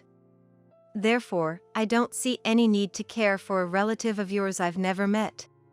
Thomas seemed to lose his words in response, as if he had nothing to say back. Thomas had always been hands-off with my family matters, whether it was hospitalization or funerals. Yet, now that he was in a bind, he wanted my help, which was far too convenient. Realizing that nothing he said would change my mind, Thomas turned to Margaret. Margaret, you tell Mom too. To you, a relative of your father is family too, right? Come on, please. You're kind-hearted, you'd feel bad knowing a family member is sick, right? Typically quiet, and when he did speak it was usually sarcastic, but in such moments, Thomas became talkative. And now, he was clinging to the daughter he tried to abandon for his mistress, having not even paid for her high school. I felt a headache coming on. I endured a lot for Margaret's sake, but maybe it would have been better to have divorced from the start and lived just the two of us. But it was too late for regrets now. I wondered what Margaret was thinking. Maybe she'd be moved by her father's words and try to persuade me.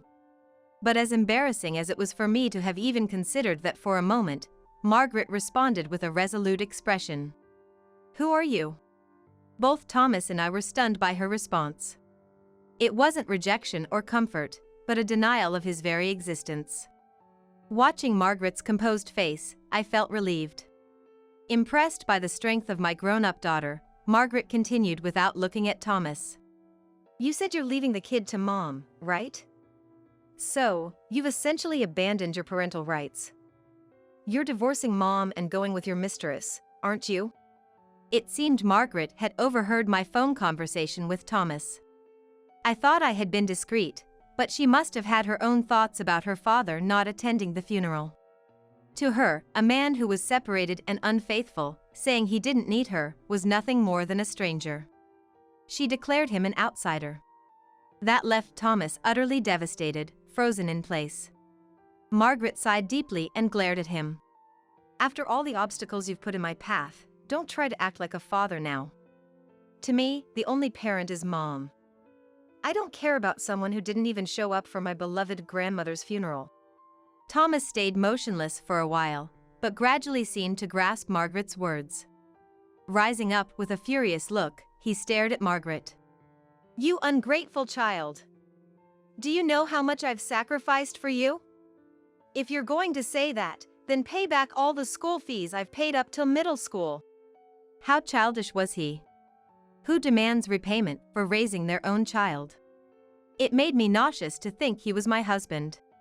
Thomas, about to say something more, stepped closer to us. Margaret, sensing fear, stepped back.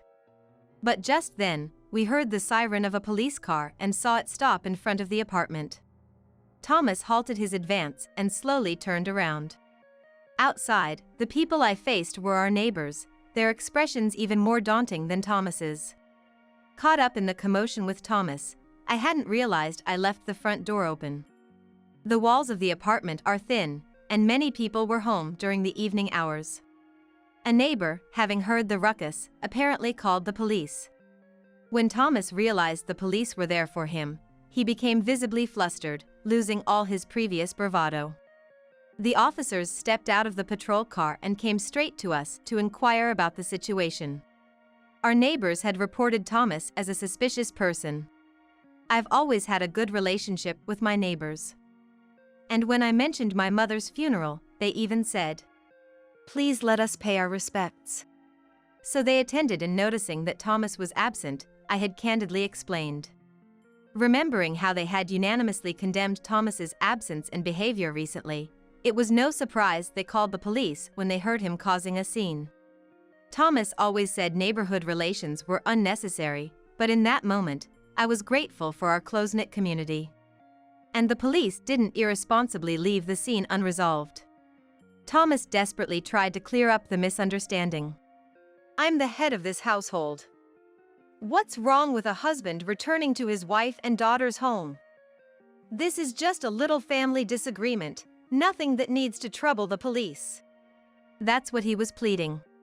His earnest plea only sparked a chorus of boos from onlookers. The officer calmed the crowd and then asked me if Thomas's claims were true. I answered honestly.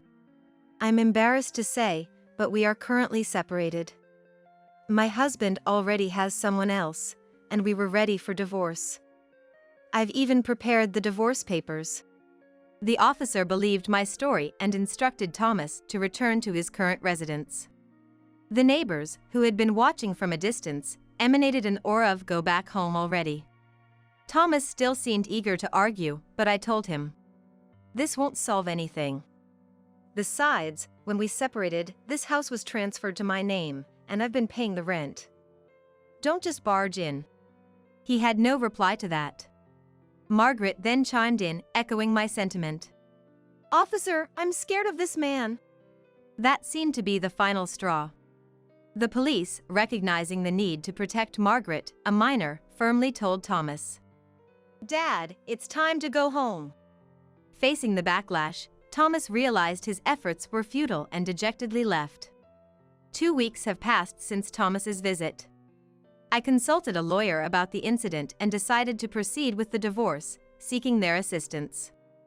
Given Thomas's behavior, a straightforward discussion seemed unlikely. The lawyer agreed, confirming my decision was right. Finally, the day came to speak with Thomas again. He appeared dejected, but I unceremoniously handed him the documents without a word. Thomas browsed through them, puzzled at first, but his expression turned to one of shock. Wait, what is this? How did you find this out? The document detailed a compensation claim against Thomas and his mistress. All of Thomas's previous behavior was a facade. While it was true he had an affair, the woman had instigated him to play a part. If the mother-in-law had passed away, Sandra will inherit something, right? Just shake her up a bit, and she'll probably want to settle with money. It'll be easier for us to get married. How about getting around $10,000? The story about needing money for advanced medical treatment for a sick family member was a lie. It was a fictional scenario created to swindle money from me. I had felt uneasy about the whole situation. After the funeral, Thomas had called nonchalantly, ready to break up, but then suddenly turned desperate by dawn. I suspected there was more to it. The timing was too convenient. Trusting my intuition, right after Thomas's call, I secretly hired a private investigator to conduct a background check. With Thomas openly admitting his affair, he made no attempt to hide his infidelity, making gathering evidence straightforward. Furthermore, emboldened by his admission, he was captured toasting with his mistress. To our 5th anniversary, cheers!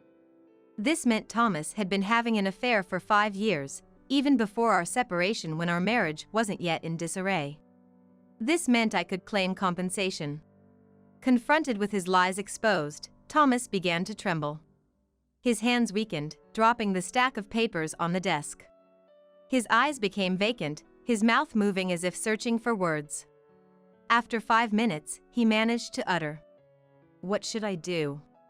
I leaned forward as if I had been waiting for those words.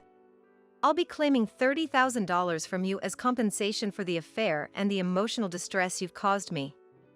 And from the other woman, $10,000. These amounts were the maximum claimable according to standard rates. Thomas panicked at the hefty sum. I can't pay that. I mean, if I do, it will ruin my life. His excuses were expected. So, I presented an alternative. Then let's settle it with compensation in the form of property division. But child support is a separate matter. You'll pay for all of Margaret's expenses, including her high school and future college fees.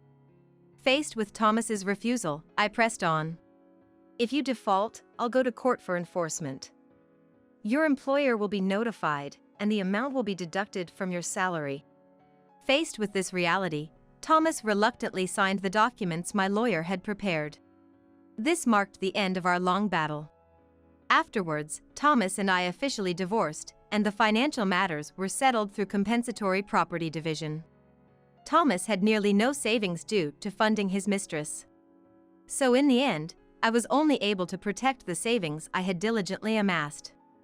Naturally, Thomas ended up with nothing from the divorce, a significant blow to him. Concerned about his employer finding out, he has been diligently paying child support every month. Margaret, as if to spite him, studied hard and got accepted into a prestigious private university. I can only imagine the look on Thomas's face when he received the bill for her tuition. His mistress, shortly after paying me the compensation, was arrested and convicted on charges of marriage fraud. It turns out she had other partners besides Thomas, promising marriage to each of them. Thomas really lacked judgment. Thomas, having lost his family, money, and mistress, and as well as his relationships with relatives and friends, would not have ventured into an affair if he had known it would lead to such despair. He lacked such foresight. Now, he leads a lonely life of just working and going home, paying child support every month. Apparently, his colleagues and neighbors knew about his situation, and he faces their cold stares, living in misery. Never underestimate the power of rural gossip network. Thomas learned this the hard way. Meanwhile, I returned home to support my dad, leading a peaceful life. One day, as my daughter was nearing her college graduation, she brought home a young man who seemed very pleasant. He's my boyfriend. Dad, moved to tears at the prospect of Margaret's marriage, and I finally felt a sense of relief. Months later, as I helped Margaret with her veil on her wedding day, she said to me with tears in her eyes, "Mom, thank you for raising me. I promise I'll live a happy life." Attending my beloved daughter Margaret's wedding filled me with joy. Having parted ways with a terrible husband and seeing Margaret in her wedding dress was more than enough to fill my heart. I decided to cherish every minute and second for the rest of my life. First, take this $20 and go to the hospital, because I promised Mom I'd do something for her first. My husband said, pulling out the bill and handing it to me. I was completely taken aback by this unexpected turn of events and could only stand there dumbfounded, watching him drive away. Incredibly, he had chosen to leave his wife, who was in pain from her water breaking, to prioritize taking his mother to her hobby class. Despite the harassment I had suffered from my mother-in-law, Mary, and the tough times she put me through, I had always endured it, thinking of our unborn child. But now it was clear to me. A person who disregards their child like this doesn't deserve to be a parent. I steeled myself to face childbirth alone, enduring the increasing pains. I am Jane. Tom, whom I married right after graduating from college, is 3 years older than me, and we lead a reasonably happy married life. He was a senior at the club I belonged to in college. He seemed to have fallen in love with me at first sight when I joined as a new member, and looking back, I was embarrassingly overwhelmed by his passionate approach. As a young adult, just being a senior made him seem irresistibly cool, and I responded to his approach. We dated smoothly from 3 months after I enrolled until graduation. Even after marriage, Tom was head over heels in love with me, so I never worried about him cheating. He proudly tells his colleagues how happy he is to come home on time every day and eat the meals I cook while they're still warm, so I doubt any woman would purposely approach him. However, Tom has always been particularly kind to women, and naturally, some were drawn to him.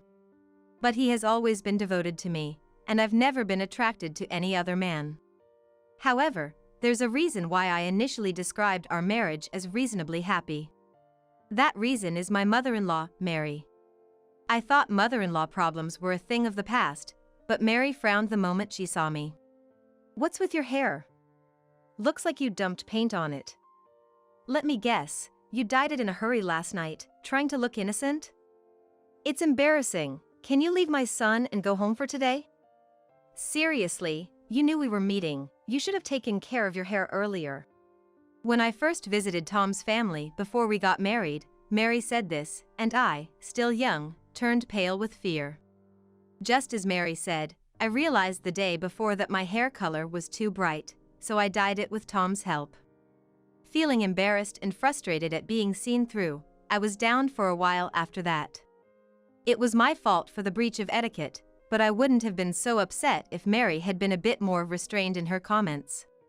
Because of my hair color, I felt like I was being pushed away from Tom and was sent back home alone from my first visit to his family, so Tom called me later. "Mom was just nervous and came off too harsh.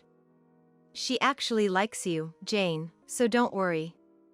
She's in favor of our marriage and really wants you to visit home again." This time, I was irritated with Tom's carefree talk. He didn't stop Mary from making snide remarks right in front of me, and he even seemed to be defending her. There's no doubt Mary doesn't genuinely want me at her house. Would I be pressured to live with them after marriage and face daily harassment? Surprisingly, when we got married, Mary didn't suggest anything like that. I was relieved, but soon after, Mary began frequently inviting Tom to her home. "Now that you've finally graduated from a far-off university and got a job here, you get married right away. I've been so lonely. Why don't you let Jane rest and stay here for about a week?" Messages like this would arrive for Tom, and I shivered. Showing me the message, Tom asked, "What do you think?" Instead of answering, I called Mary right there. "I'm sorry, but we haven't finished unpacking and the paperwork isn't done yet either. It'll be a while before Tom can relax. I apologize." When I said this, Mary replied with nagging words. "Do the unpacking yourself? Don't always rely on my son." But I just nodded along and ended the call. Mary's offer to let me rest was just a facade. She wanted her dear son by her side. I was annoyed with Mary for lacking consideration, especially as newlyweds, and also upset with Tom for not refusing. According to Tom, Mary has always been like this. Her overprotectiveness worsened after she divorced Tom's father. When Tom decided to go to college, she cried and tried to stop him. Somehow he convinced her and went to college, but they communicated via messages and calls almost every night. Tom trusts his mother, who raised him as a single mom, so they've always had a good relationship. It's fine to be a caring child and mother, but there should be an appropriate distance between adults. And I understand it's not good to interfere with another family's dynamics. He was serious about his job and chores and had a nice personality, so for a while, I tried to come to terms with it. But it wasn't long before I began to question the uncomfortably close relationship between the two of them. One holiday, my usually late-sleeping husband woke up earlier than me and started preparing to go out, so I asked, "Did we have plans to go somewhere today?" "Mom and I are going shopping, Jane." "You can keep sleeping," he replied with an unbelievable answer. Apparently, Mary wanted to buy clothes and asked Tom to come along so she could ask for his opinion. I got angry again at my husband for agreeing without hesitation, but tried to stay calm. "You finally have a day off.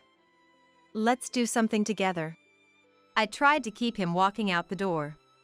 But he shook his head and replied, "I'd like that, but I already promised Mom, and she seems to be waiting outside already." Shocked by his words, I headed to the entrance in my pajamas. Looking out the window to the garden, I saw Mary's bright red car parked there. Noticing my gaze, Mary turned around and smirked as she got out of the car. "Tom, you're late.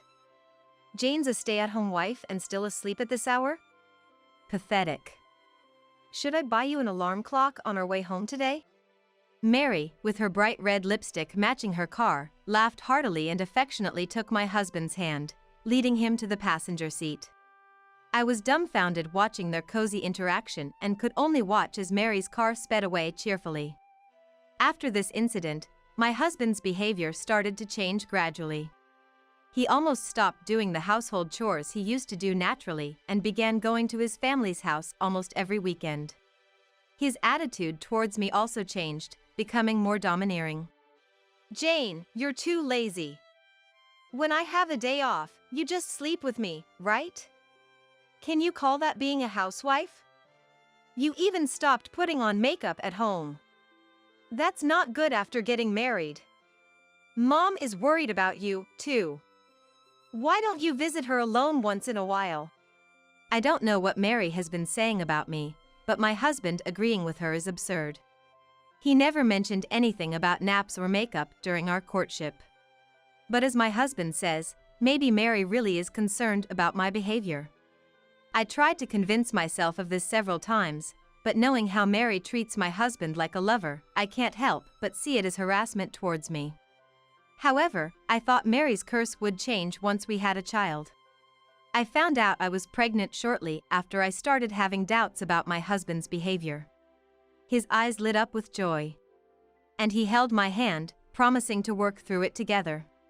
But Mary's harassment got worse after this, indirectly forcing my husband to leave me alone for trivial reasons like shopping, hospital visits, or cleaning her house. I tried explaining to my husband that Mary's actions were malicious towards me, but it backfired. He suddenly snapped with anger. "Mom always talks about you when we meet. She says you should go back to your parents' house or take time for yourself. Getting angry over this will affect the baby in your stomach. You should appreciate Mom's concern." He started leaving me alone more often. As morning sickness worsened, I told him I was anxious being alone and wanted him to be with me as much as possible.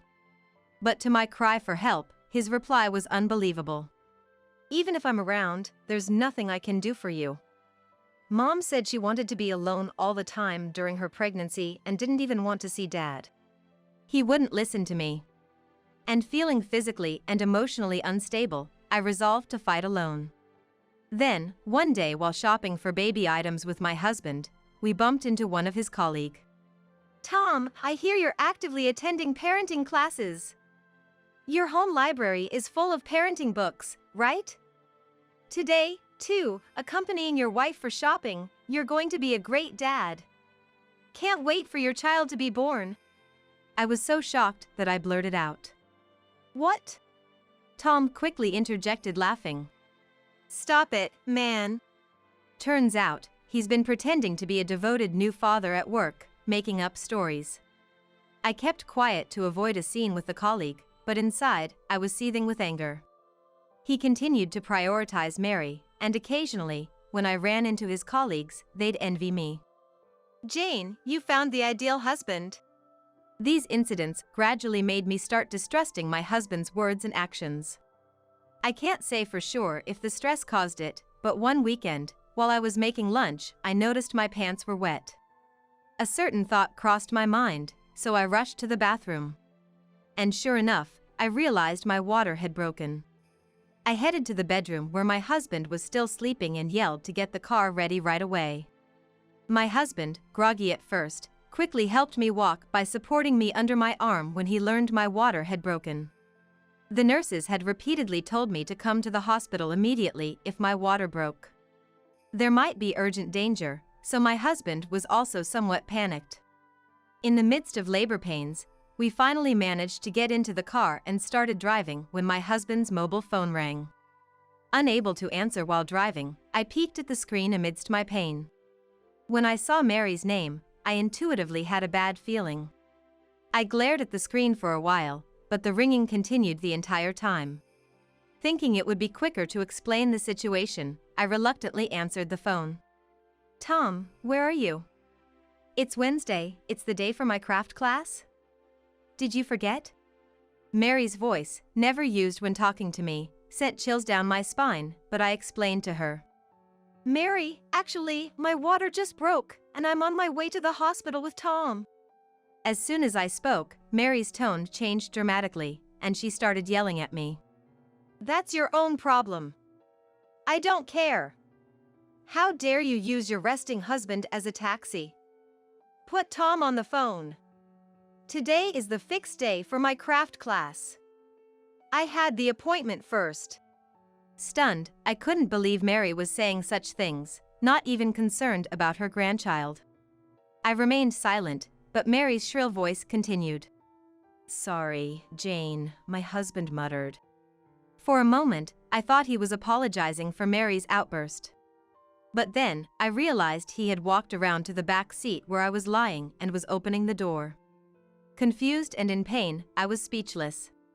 Then my husband said something unbelievable. "I had promised to drive Mom, so can you take a taxi or ambulance from here? I'll definitely catch up later." "That's the plan." Wait. Are you prioritizing your craft class over your own child? I can't convince Mary, so you talk to her. The pain is getting worse, hurry up. I was desperate, so I raised my voice.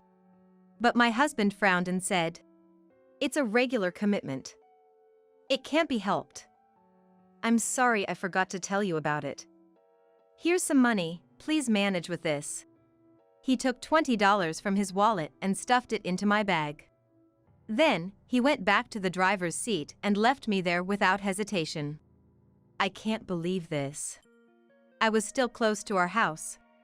Not wanting to be seen by neighbors, I quickly looked up for a taxi. Amniotic fluid continued to trickle down my legs, and I panicked about the baby's safety. Tears welled up in frustration as I stared at my mobile phone, trembling with pain, wondering why we had to endure this. "Jane!" Startled by my name being called, I turned around and saw a familiar face. What's wrong? You look terrible. Don't worry about talking, just get in. This person gently supported me and helped me into the back seat of their car. Her husband adjusted the seat for me as he sat in the driver's seat. After that, my memory is fuzzy. I was rushed into a wheelchair at my regular hospital and taken to a prepared hospital room. The pain was so intense that I groaned, but I was told there was still time before the birth, so I rested there. I endured the overwhelming pain that occasionally threatened to make me lose consciousness when suddenly, my mobile phone rang. Thinking it might be a callback from my mother, who I had called on the way, I was shocked to find it was my husband. Looking at the clock, it was already evening. 3 hours had passed, and now he arrives? I decided not to answer. But after continuous ringing, I picked up the phone, irritated. Jane! Help me! I want you to explain the situation. Not even a word of concern for me, and now he wants help? Even if he was about to be eaten by a crocodile, I had no obligation to help the man who abandoned his child and me. Who do you think you are? How dare you say such things? I yelled at my husband through the mobile phone and then hung up. After a while, I faced childbirth alone. I would have liked to have my reliable husband holding my hand at such a time, but it's better off without a foolish husband who can't even prioritize things right. Instead, I received support from the kind nurses, and by nightfall, my long-awaited baby was born. Both mother and child were safe, and I fell asleep quickly due to the exhaustion. The next morning, the first thing the nurse told me when she came into my room was that my husband had come. Apparently, he came right after the birth, but since I was sleeping so deeply, the nurse kindly sent him back home. Honestly, I thought I would never want to see my husband again. But when he entered the room looking so haggard, I couldn't help but ask what happened. The person who had helped me in my suffering and taken me to the hospital yesterday was N, a neighbor I had always been close with. She had taken care of me like her own daughter since her son was about the same age as me, and she had been a great support to me when I was newly married and anxious. When I told her in the car that my husband was taking Mary to her hobby class, she was furious as if it was her own matter. Little did I know that this would ultimately corner my husband. After dropping me off, and spread the story around the neighborhood. Being the head of the neighborhood association, her words spread quickly, and her friends seemed to have confronted my husband about it. The reason my husband was begging for help was this: it seemed to have caused quite a commotion, attracting onlookers around our house. No matter how panicked he was, it was obviously too foolish of him to ask for my help in that situation. I had not heard from Mary since then, and my mind was already made up. Sorry, but can you leave? I'm still not feeling well, and my parents are coming soon. Both of them know about this, right? I want to apologize. Can I stay? My husband spoke in a small, pitiful voice. What? You wanting to apologize is not my business. I'm busy, so please leave. Don't say that. By the way, where's the baby? I'll leave after seeing the baby. Just leave. There are other pregnant women here, so please go. Even though I replied coldly, he still stood there, so I turned my back and covered myself with a blanket. I'm sorry. Please call Mom for me. I want to send her a photo of the baby. Can I call the nurse? Unbelievably, my husband reached out and shook me. When I couldn't stand it anymore and was about to push him away. What are you doing? Don't touch my daughter. My parents walked into the room just in time. My mother rushed over and pushed my husband away. How dare you shake the body of someone who just gave birth? And after doing such a thing, how could you show your face here? I'm disappointed in you. Get out of here, now. Even I had never seen my mother so fierce, and overwhelmed by her presence, my husband finally left the room. My father followed him, and I knew he would be thoroughly scolded. During my hospital stay, I refused to see my husband and took the baby to my parents' house after being discharged. I didn't want to risk meeting him, so I told him over the phone that I wanted a divorce. I only communicated about writing the divorce papers, mailing them, and claiming compensation, ignoring anything else he said. By the way, the compensation was for the scratches and bruises I got when he forcibly removed me from the car. He tried to make excuses, but I silenced him by saying I had testimony from and her husband and photos of the injuries from that day. The lawyer said the cost for his malicious actions against a pregnant woman would be significant. While I was busy with the baby, Mary showed up at my parents' house once. The rumors spread by and didn't seem to fade, and the neighbors' gazes were cold. She blamed it all on me for not respecting our family, but my father handled everything. Both of them were scolded by my father, and I thought it would have been better if we had done this from the beginning. But to that my father said, "The head of the household doesn't easily come to the forefront." He was oddly showing off. When I got used to childcare, I invited Anne to my parents' house and introduced her to them. Being of the same age, she quickly became friends with my mother, and we agreed to keep in touch. And then told me about my ex-husband, which she heard from a friend who worked part-time at his company. Her friend, who loves gossip like Anne, seemed to have spread the story about my ex-husband to others at some point. The story spread quickly again, and his reputation plummeted. He had pretended to be a devoted new dad, and the disparity was so great that his bosses and colleagues looked at him with disdain, leading him to resign in disgrace. Becoming unemployed with no qualifications just before turning 30, my ex-husband lived in fear of the neighbors' gazes, relying on Mary's pension and savings. Years later, I almost forgot he existed, but then he called again. "Where are you?" "I'm in front of your parents' house right now, but the nameplate is different, isn't it?" He said this out of the blue, so I responded in kind. "Can't you tell by the nameplate?" "I've moved." "What do you want?" "Moved? You're living it up with the compensation I gave you. Come back right now, let's start over. Mom wants to see you too. What you're saying makes no sense. Why would I go back to you? Still saying that? I don't want to hear anything, so don't call me." I hung up without waiting for a response, and my phone kept ringing for a while. After finally completing the call rejection settings, messages begging for reconciliation arrived. I read them all just in case, but don't you feel sorry that the child doesn't have a father? It's unfilial to not show yourself to mom after taking care of you. He wrote such nonsensical things, so I deleted them all and changed my email address. This whole ordeal was the worst, but thankfully, it allowed me to push for a favorable divorce and penalize the other party.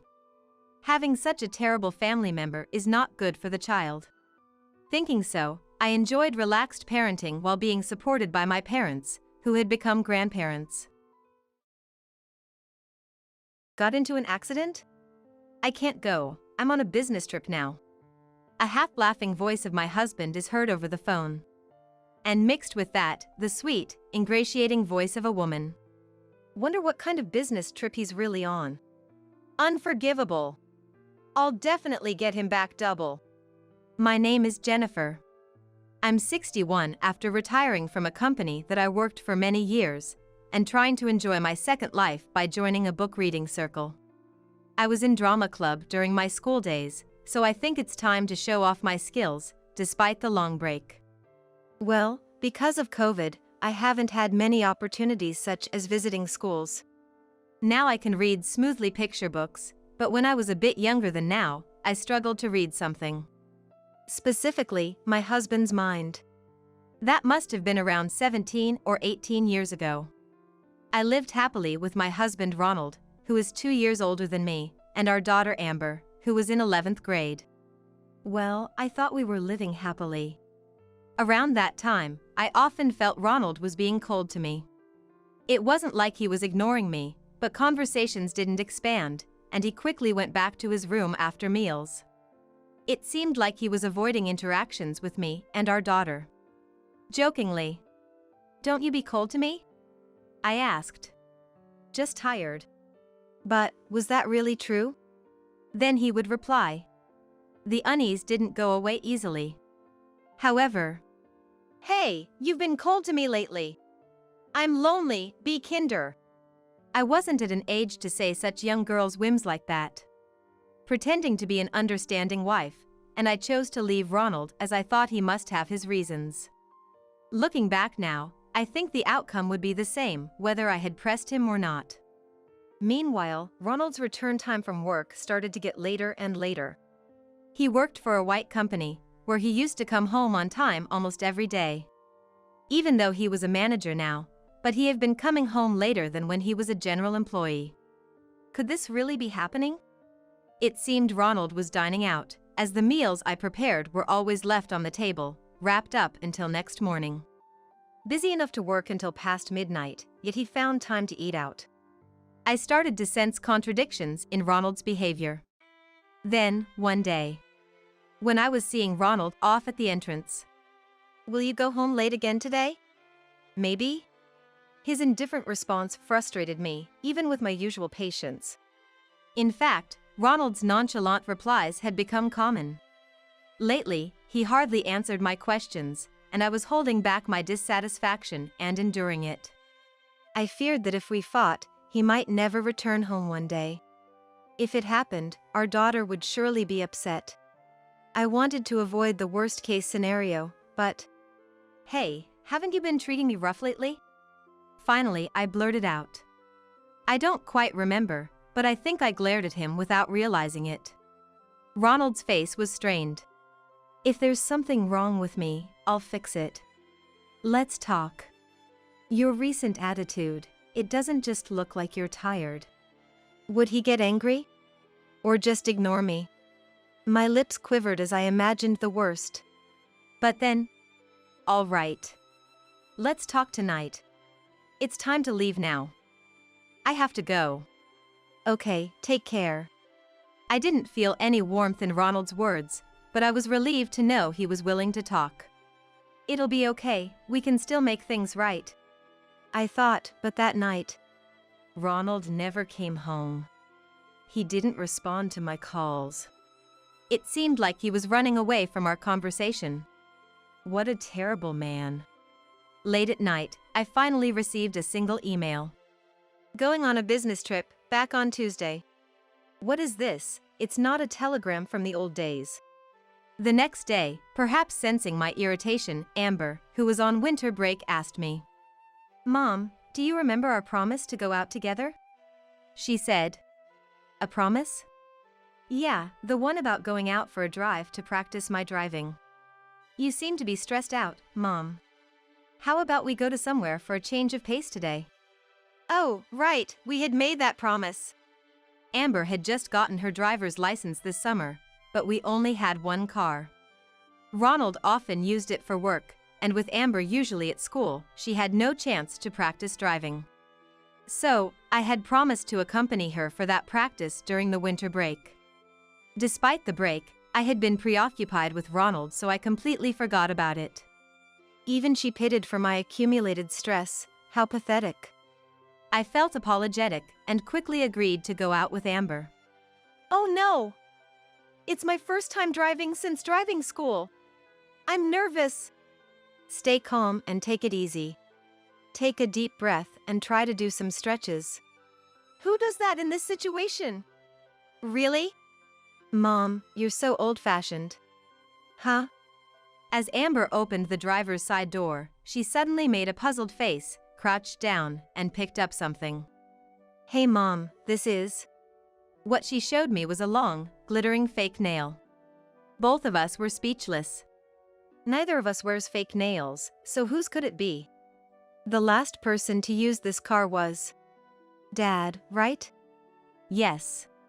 We got into the car, and although Amber started driving, we couldn't hide our disturbance. A fake nail found in the car last used by Ronald. The only thing that made sense was Ronald's infidelity. Since when? With whom? What kind of person? I didn't want to know the details of Ronald's affair, although I couldn't help but be curious about who it was. Amber was probably thinking the same thing, as both of us fell completely silent. And that's why our reaction was delayed. Amber! Watch out! I shouted, but it was too late. The car, misjudging a left turn, was crashed head-on into the wall beyond the guardrail. Mom! Mom, wake up! I'm sorry. Mom! Amber, are you okay? It seemed I had briefly lost consciousness from the shock. When I opened my eyes, I saw Amber's tear-streaked face. I'm okay. Mom! I'm so sorry. Call the police and Dad. Okay, I got it. In a panic, Amber pulled out her phone. But she was confused by the first accident. She called Ronald before the police. Dad? Mom's been in an accident. Huh? An accident? You know, I'm on a business trip, can't do anything. Handle it there, will you? Hey, you're on the phone with me now. Your wife. Come on, just drop it. Ronald's unusually cheerful voice leaked from the phone, and I understood what he was saying. The ingratiating voice of a woman could also be heard. After being cut off. How could he? I saw Amber, she hung her head down. I'm okay. All I could say to reassure her. After that, I don't remember anything. It seems I lost consciousness again, and when I woke up, I was in the hospital. Then came Tuesday, the day Ronald said he'd be back from his business trip. The intercom rang incessantly. Opening the door, I found an unsettled Ronald. Welcome back. Ronald, greeted at the entrance, looked surprised. You said you had an accident. What the heck, you look fine. Don't lie. Furious at being deceived, Ronald spat out those words and tried to enter the house. Amber passed away. Ronald, who had been storming towards me, stopped in his tracks and turned around. What? Come with me to this room. I led a bewildered Ronald by the hand to the room. Wait, explain. Weren't you got into the accident? I just lost consciousness. It was a mere concussion. But Amber. She was fine after the examination, but last night she suddenly started feeling unwell, and by the time I woke up this morning, she was already. You're lying, right? I was waiting for you to come back, to see her one last time. As soon as Ronald entered the room and froze when he saw pale-faced our daughter lying down on the bed. Amber? It can't be true. Amber! As Ronald tried to cling to our daughter, I stopped him. Wait! I understand how you feel, but since she passed away at home, the police need to perform an autopsy. Don't touch Amber until the police arrive. I don't care about that. Stop it! Let me go! Please, calm down. It's for Amber's sake. Ronald, overwhelmed by shock, slumped to the floor powerlessly. Why Amber? Ronald began to cry bitterly. Tell me, would you have cried like this if I had met the same fate? What kind of question is that? Of course, I would. Then why didn't you rush to us when Amber called you about our accident? I was on a business trip. I heard a woman's voice on the phone. It was quite sweet. That was a client. Hey, you usually do desk work and have no sales or entertainment duties. What kind of business trip were you on with a client? What kind of work? It's enough. Stop nagging. We should be focusing on Amber now. Is this the client in this photo? I showed a photo on my phone, and Ronald was at a loss for words. On the screen, there was a beautiful young woman with striking features and suited black hair. When did you find? That reaction tells me I'm right. No. I don't know any woman like that. Then what about this? I showed Ronald the fake nail I found in the car, catching him off guard. At that moment, Ronald lost words. This belongs to her, right? You can't say you don't know her now, can you? Where did you find that? In the car. Amber found it. Both of us were so shocked we got distracted, and then the accident happened, all because of you. That's your fault for not paying attention. Don't act all high and mighty. The moment Ronald retorted. No woman could stay calm after discovering her husband's affair, Don't be so shameless, old man. What? Surprised by the voice of his daughter, who was supposed to be eternally asleep, Ronald turned around in shock. But there she was, lying down motionless just as before. What was that just now? Ronald's face turned pale at this bizarre situation. With a father's misdeeds so grievous, maybe she can't ascend to heaven. A ghost? No, a zombie. No matter the form, she's still our daughter. Wait. This is different.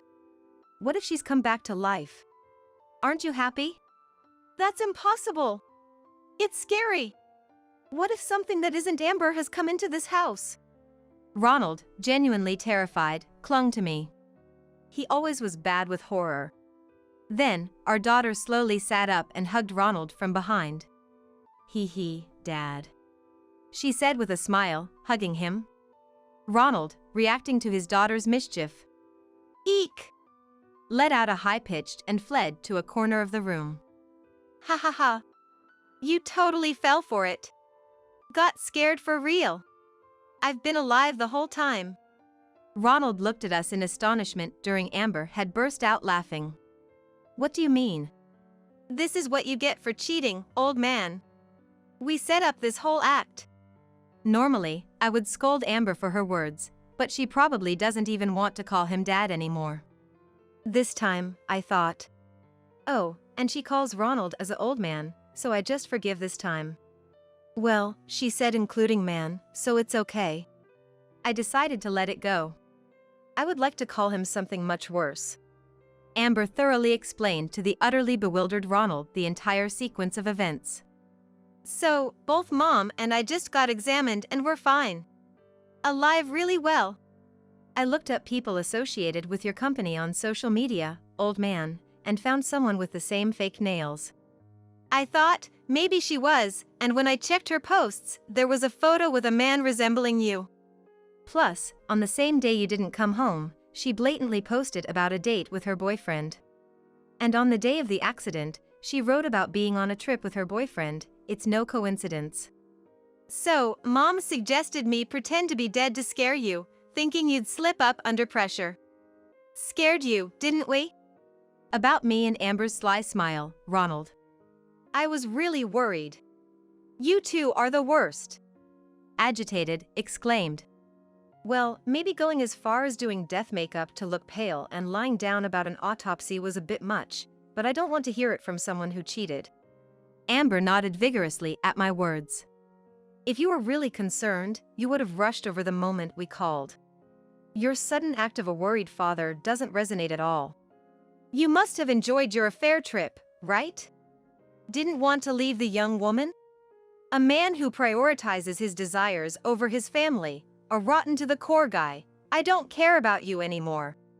Ronald was frozen by our daughter's strong logic and biting sarcasm. I admit it, I did wrong by cheating, but being blamed by Amber is tough. She's my only daughter. What? So you want us to forgive you, Dad? Yes. How pathetic he is. What do you think, Mom? Amber looked at me intently. Well, first, I want to know how you met this woman and hear all the details.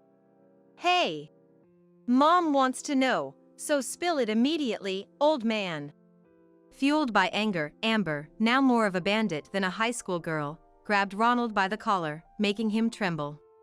Additionally, Amber reacted by saying, I accidentally touched him. She rejected the hand that had touched Ronald as if it was contaminated.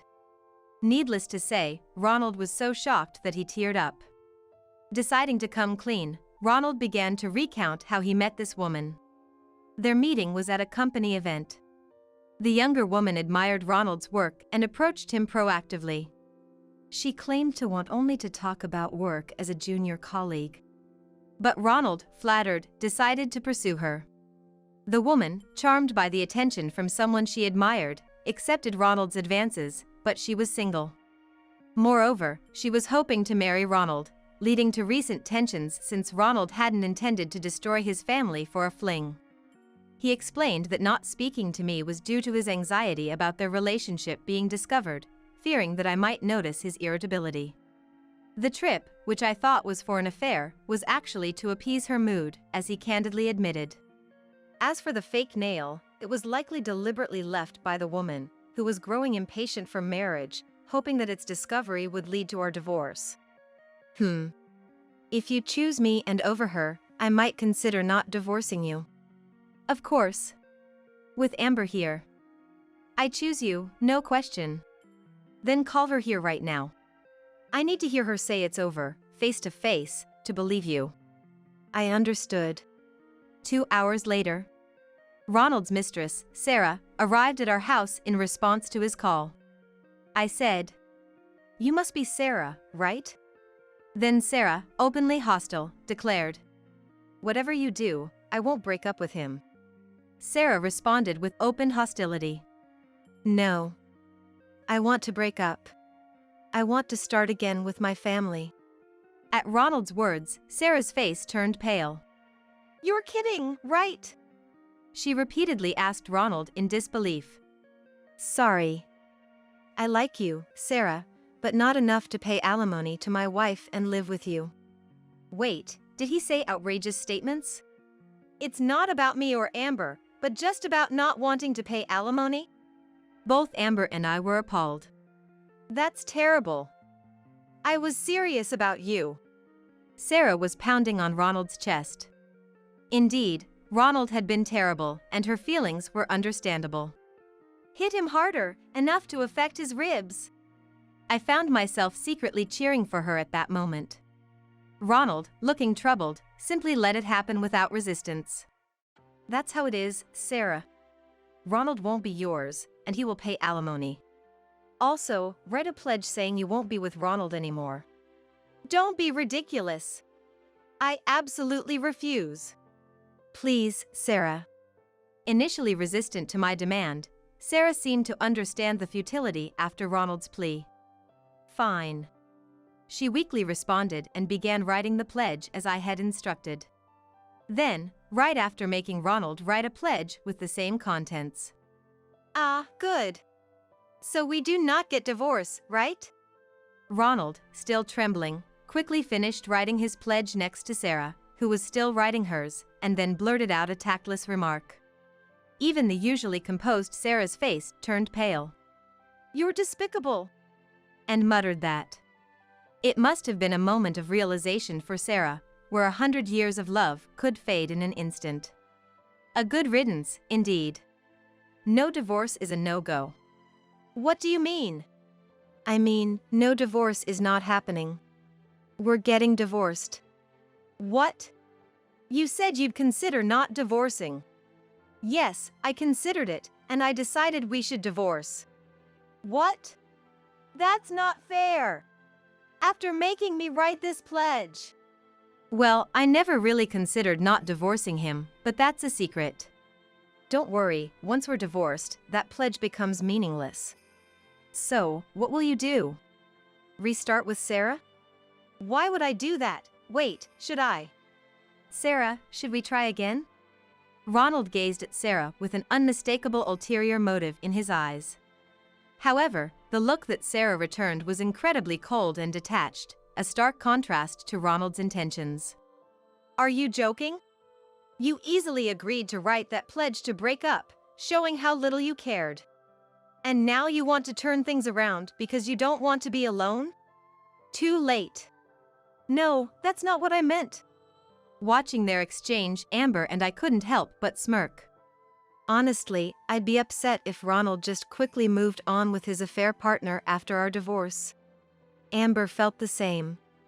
I wanted Ronald to experience the same despair of being abandoned that my daughter and I felt when he betrayed us. That's why my daughter and I came up with this covenant strategy. Ronald is a man of high pride. And it was easy for my daughter and me to foresee that he would refuse a divorce. So, we decided to use the threat of divorce as leverage, gaining control over the situation and guiding Ronald's actions to our advantage. Sarah's feelings for Ronald would surely plummet after seeing him agree so easily to part ways. I never expected Ronald to reveal such despicable traits, but well done, Ronald. Perfectly played the fool. Ugh. Thanks for nothing. I'll pay whatever it takes to get rid of you. I was foolish to fall for a man like you. Wait, Sarah. I was wrong. Let's start over. But Sarah pushed away the desperate Ronald, clinging to her. Oh, so I'm no longer of interest to you? No, that's not what I meant. You won't reconsider the divorce? No. You only cared about avoiding alimony, right? I thought your pride wouldn't allow you to be dumped, but I guess money comes first. That's a miscalculation on my part. I do love you. So what am I to you, really? Sarah glared sharply at Ronald. Oh, that's scary. Finally, Ronald was left speechless.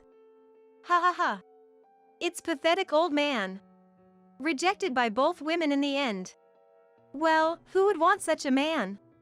Amber burst into laughter. Give me a break. Leaving Ronald to hold his head in his hands, saying, Sorry, but even if Mom decided to get back with you, I wouldn't allow it. I don't want to acknowledge you as a father. It's creepy. Perhaps shocked most by his daughter's words, Ronald broke down. Please forgive me. I'm sorry. And then, he burst into heavy tears. Seeing a grown man cry over his own mistakes was, to say the least, off-putting for Sarah, Amber, and myself. There was no way we could ever have feelings for such a big baby. Afterward, as declared, we demanded alimony from both Sarah and Ronald and proceeded with a thorough division of property in the divorce. From Sarah. Thanks to you, I've been able to get out of a bad relationship. I'm sorry for the trouble, and thank you. Later came to me with a box of sweets in hand and said, It was a surprising turn of events to be thanked by the mistress, but in a way, it was a relief that the divorce didn't leave a completely bitter taste. As for Ronald, let me see Amber. He contacted me several times, asking to see our daughter, but ugh, so annoying. Just block him. So, following Amber's wishes, I blocked him and continued to ignore him. Now, Amber is married and, incredibly, the mother of triplets. I can't handle 3 kids on my first try. Although she was initially overwhelmed, she had become a splendid, resilient mother. Her husband is a genuinely good man, helping with childcare and household chores. I doubt he would ever cheat like Ronald did. As for me, although I joined a book reading circle, COVID limited my opportunities to showcase my readings. However, I found joy in reading to my grandchildren. At first, my 3 grandchildren showed no interest in picture books, making me lose confidence. But now, just by me picking up a picture book. What story are you reading today? Now, they gather around excitedly whenever. I hope they grow up to be kind and fond of reading. After experiencing the biggest turmoil of my life, I'm now thoroughly enjoying a peaceful and fulfilling second chapter.